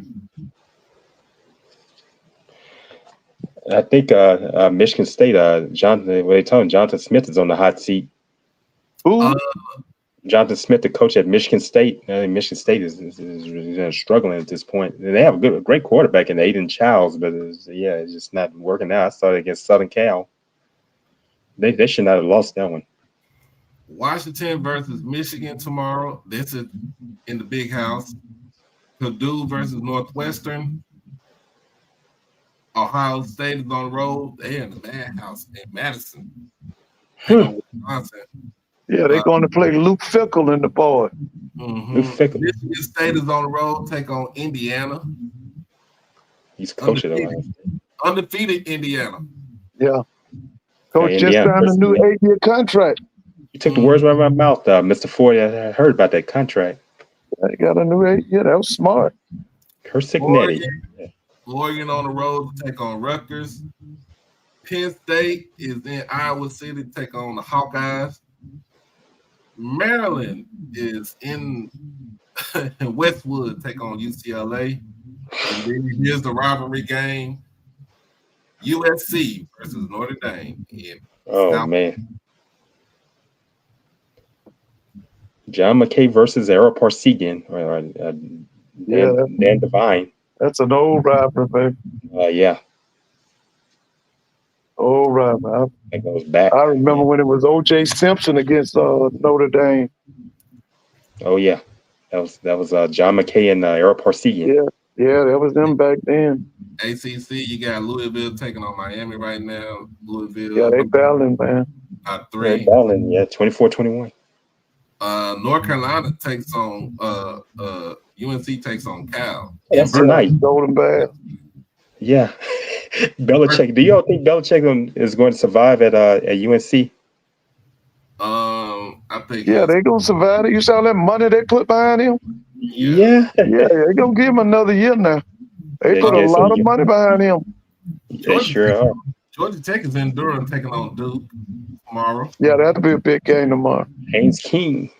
UConn versus Boston College. Boston College just fell off.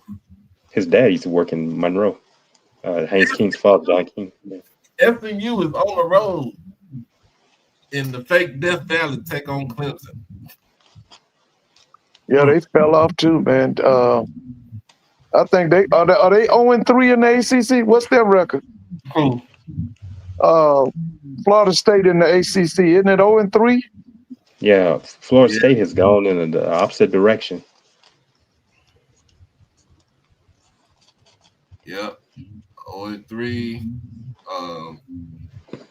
Yeah, it looked like it was looking up for them, but now it's going in that direction that they put Mike Norvell on the hot seat for.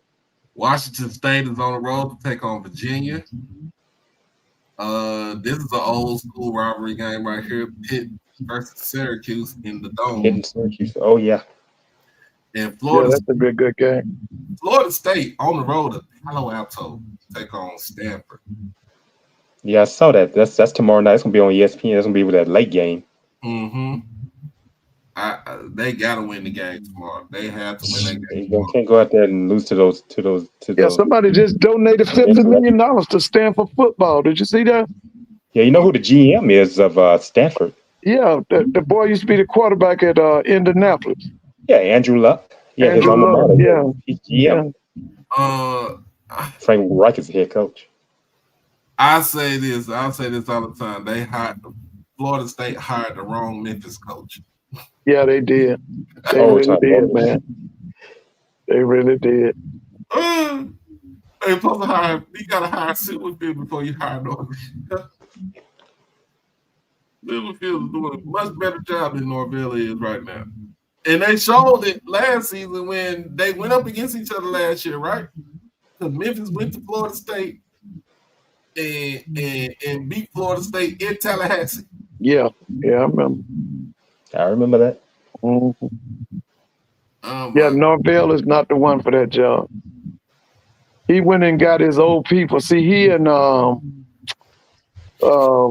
Gus Malzahn, them, they used to be on another staff together. So he thought going to get Gus and them would help him keep that job. They were at Tulsa together. Yeah.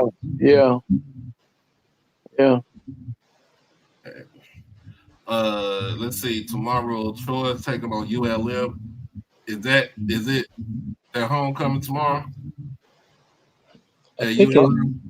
I think it is ULM. You know, ULM is. I'm right here in Monroe, but ULM is a school that's kind of a mystery to me. I don't know what goes on at that campus. I think it is ULM's homecoming. Coastal Carolina is at Appalachian State.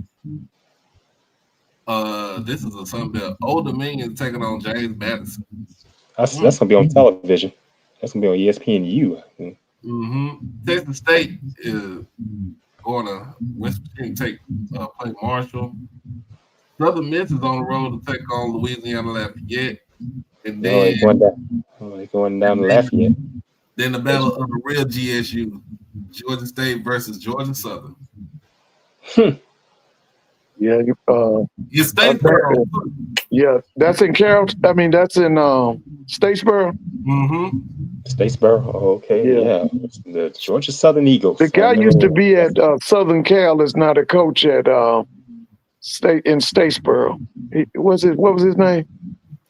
He was out there at Southern Cal. Clay Hilton. He's at Statesboro. He's at Georgia Southern. Oh Lord. Okay. Yeah. You got the Mountain West. You got Wyoming taking on Air Force. UNLV is still undefeated. They ain't UNLV, the running Rebels. I'm so accustomed to basketball. Jared Tarkanian now at football. They taking on Boise State. I know Randall Cunningham and Icky Woods played there. Hawaii is on the road taking on Colorado State. Hawaii got a 5-2 record right now. Oh, Hawaii. Yeah. Timmy Chain. Yeah, Nevada is taking on New Mexico in Albuquerque. Okay. So the Big 12, I think Colorado they have a bye week. So next week for Colorado, they have Utah.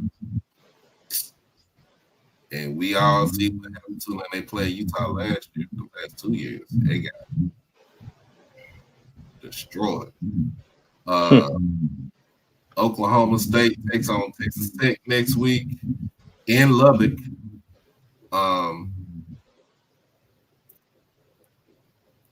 Oklahoma State. Oh my God. Desperation mode. That's a school of desperation mode. For coach, they get one of these terminated coaches right now. They are terrible. They just got rid of Mike Gundy too. They are terrible. Yeah.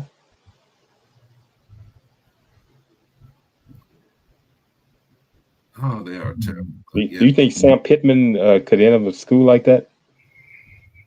Where, like at Oklahoma State? No, the guy that everybody's going to be looking at is going to be Bobby Petrino. If Arkansas decides to keep him, if they don't keep him, he's going to be a hot commodity because he's offensive. Oh, okay, yeah. Bobby Not Petrino. Sam Pittman. It's going to be Bobby Petrino that's going to be the hot property. Yeah. Because they know he can win. I mean, remember with Mike Gundy, they had Mike Gundy for 21 years. Oh, they had him a good while. He stayed a good while. Yeah. I can see Petrino in that Big 12. He's that kind of person, heavily offensive. So this points a minute down there in that Big 12. I could take that. I'll take that back. Petrino. Yeah.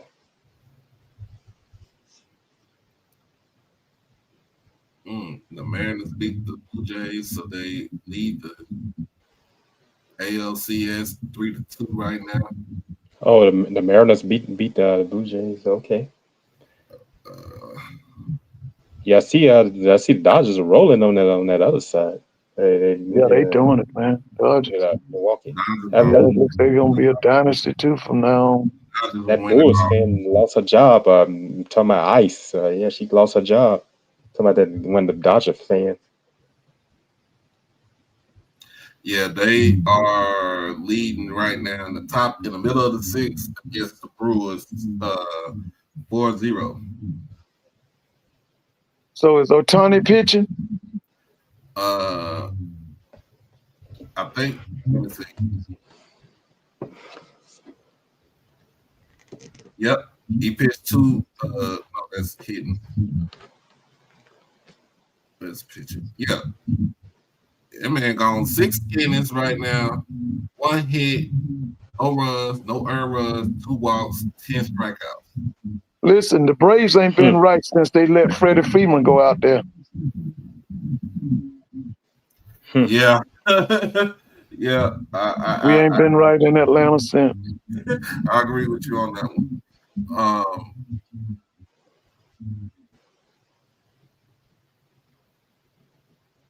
Man, this is gonna be crazy right here, but Ohtani. You think the Dodgers can repeat? Yeah, they can repeat. It don't even matter. They using Japan as their minor leagues. Yeah, they gonna repeat. Yeah, Dave Roberts is I know he's the manager. Man, they so far ahead of everybody. Yeah, the Dodgers gonna repeat. They got Mookie Betts, Ohtani, Freddie Freeman. All them guys done been MVP. And Kershaw's getting ready to retire after this. Yeah, Kershaw been through, man. Kershaw been through. He threw, man, that boy was a bell cow, man. Yeah. All right. NBA starts next Tuesday. The NBA tips off next Tuesday, so hey. Yeah, it's that time. I can't keep up with I'm gonna let y'all do that. I can't keep up with no NBA. I can't. I can't. I'm still in college football and NFL. Yeah, I can't do that, man. Matter of fact, you ask me, that's too early. NBA should start in November. They said he just threw another interception. God, he did, man.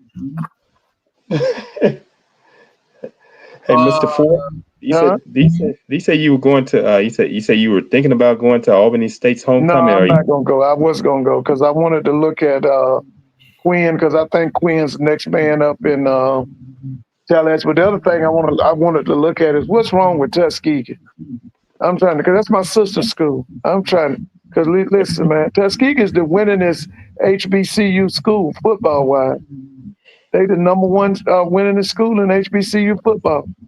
And any of you all going to these homecomings out here, you all have fun, but be safe. We've been hearing about shooting going on. Please be careful. It's not just at HBCUs. LSU had a shooting.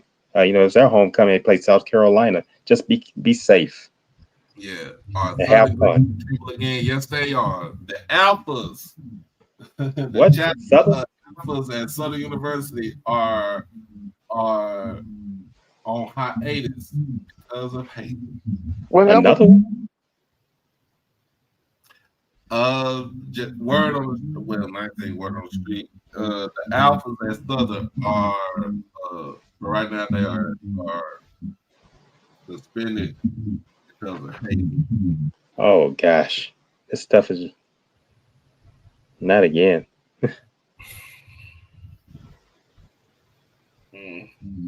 Boy, it's a ball game. Yeah, man. I told her that. Listen, man. Braun them do a good job in Louisville now. Don't get it twisted. They know what they're doing because he came down. He was the head coach at Purdue. He left Purdue and came down to his alma mater. I remember he was at Purdue. Oh yeah. Yeah. Braun do a good job. Yeah, they about to. Yeah, they pulled it out. Louisville. That's what I said. After losing I think they look kind of people. They looking past Virginia. What's that guy named Jamari Taylor used to be at North Carolina Central. He won running back for them. Yeah. Yeah, he won it in overtime, beating Louisville. I think they redeemed themselves. They said, "Hey, we're playing Miami, the number 2 team in the country. We're gonna take it out on them." Listen, they did it. They done knocked off some folks because a lot of people was thinking UM was back to the old days. Hey, I know better than that about Miami, and it always that going on. I didn't. I said, they told me, oh, they I think they're back. I said, don't speak too fast. How many interceptions he threw tonight? Yeah, it looked like 5. Darn. Yeah, that's what I was telling them. Don't speak too fast. Yeah, they told me, oh, they're back. This landscape has changed. It's not that UM. So he threw 5. One of those interceptions got called back because it was roughing the passer. Yeah. He threw 4 interceptions. He threw 4 interceptions. 4 interceptions tonight. Yeah, you can't win like that, baby. Not against a good team. You can't win like that. Yeah, let me get off of here because brother got to go to work tonight, and it is my. Oh, you going to work tonight? Oh, okay. Yeah, so tomorrow, if I don't go anywhere tomorrow, game of the week will be streamed tomorrow. It's Prairie View versus Southern University. Yeah, that's the game, man. So make sure y'all tune in with me tomorrow. Make sure you have your drink tomorrow and your food and anything else that you need tomorrow, because somebody gonna give you a carpet, gonna make you turn into a drunk. They're gonna make you drink. They're gonna make you say, why the hell did you even call that play? And who about to get fired? That's where it is now. Anybody heard? Anybody know some of the people that Southern might be looking at? I don't know. Hey, you all, before you end, you know what? It seemed like around this time of the year, it seemed like I can imagine these travel agencies are doing quite well, because what happened when they get terminated with those nice payouts, they might be going through the travel agencies booking trips. I bet they do well at this point of the season. Just think about that. Man. I'm gonna say this. Shout out to the police chief here in Dallas, right? He told the city council that none of his officers are going to be out there trying to do any type of immigration wrangling with ICE. Yeah. Them that. Yeah. And he don't care about if it was $25 million coming to his thing. He's not selling his soul to do a job with ICE. Well, you're getting ready to see armed conflict in California, Texas, and possibly Florida. Oh, yeah. You're going to see it's going to be federal against state. I don't know why they want to try to bring armed conflict in Texas, because I always tell people, you come to Texas, everybody got a gun. Yeah, yeah, that's what we headed toward, though, man. Hey, right here in my area. This country's totally divided. Hey, right here in Louisiana, right here in Northeast Louisiana, Doc. They have a gun. Everybody got. I'm just saying, you in Texas. Texas is an open carry state. Everybody has a gun. Hey, right here you have Jeff Landry as governor. He's not any different from Greg Abbott and Ron DeSantis. Yeah, but the other thing you're gonna see in Texas is you're gonna see them border skirmishes between the Mexicans and the Americans. That's coming too. You're gonna see them border skirmishes. Yeah. That's scary. Bethune-Cookman got a week off. Yeah, they do got a week off. Yeah, they off. I talked to Hell Wildcats last night. This is their off week. I think they got to save their job, man. I think they got to save their job. Homecoming's coming up next week. Next week. It'll be their homecoming. Yeah, it can be their homecoming. They were off this week. And I talked to it's a Hell Wildcats broadcast that's on Facebook and YouTube. They said it's their off week. So, hey, Doc, you think the NFL gonna give Jacobian a shot, man? I don't know. I hope they do. I hope they give any one of our quarterbacks a shot. He said it's good. If he decided, go out. But I know Drew got like 1 or 2 years left. Jacobian does? Andrew Body. Oh yeah, but so this is senior year for Jacobian? Yes. Okay. Yes. This is his last hurrah. Hey Doc. the guy who took me last night, Bethune-Cookman, on the Hell Wildcats broadcast, he said it's great that they have an off week because this week was bike week and Biketoberfest. He said it sure don't want that mixed in because there's a lot of people down there. Yeah, it is. I've known some people have gone down there when it's that bike fest, man. That thing is unreal. They off this weekend. Yeah. Yeah. Well, let's get on out of here, y'all. So I will see everybody tomorrow. All right. Y'all have and you're gonna do the southern. You're gonna do the southern review game. Well, I'll be watching on. I'll probably be watching it with you. All Happy right. homecoming. Have fun and be safe. Whatever homecomings you're going to, just be aware of your surroundings. That's what I'm gonna land on. All right. All right.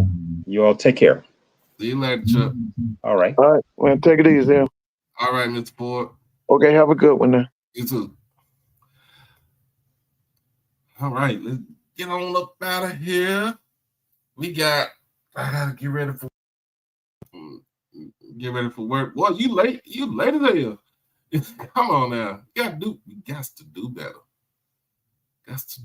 Make sure that you like the stream, comment, share, most of all, subscribe to the channel. And last but not least, of course, I will be back here tomorrow. I'm really gonna have to after sleeping in my bed fully yesterday and today. I'm really gonna have to set my alarm clock for real, cause this bed make me not want to get up out of it. Like seriously. But yeah, I gotta get ready to go. But everybody, like I said, I'm gonna reiterate what my man Chuck said. Be careful out there for homecoming. Make sure y'all enjoy yourselves. Make sure y'all drink in moderation. And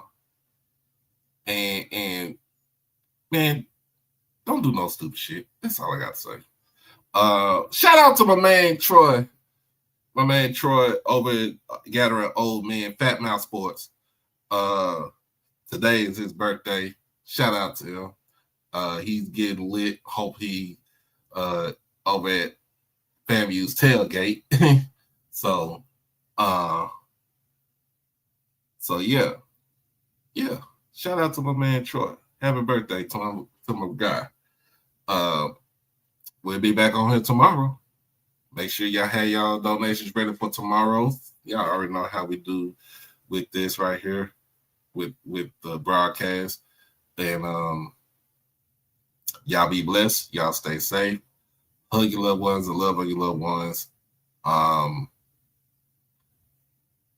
Rest in peace to D'Angelo. Rest in peace to the king right there. Always crash out on you kids and beat them out the penitentiary. And as always, as y'all already know what we do, y'all be easy, baby. Peace.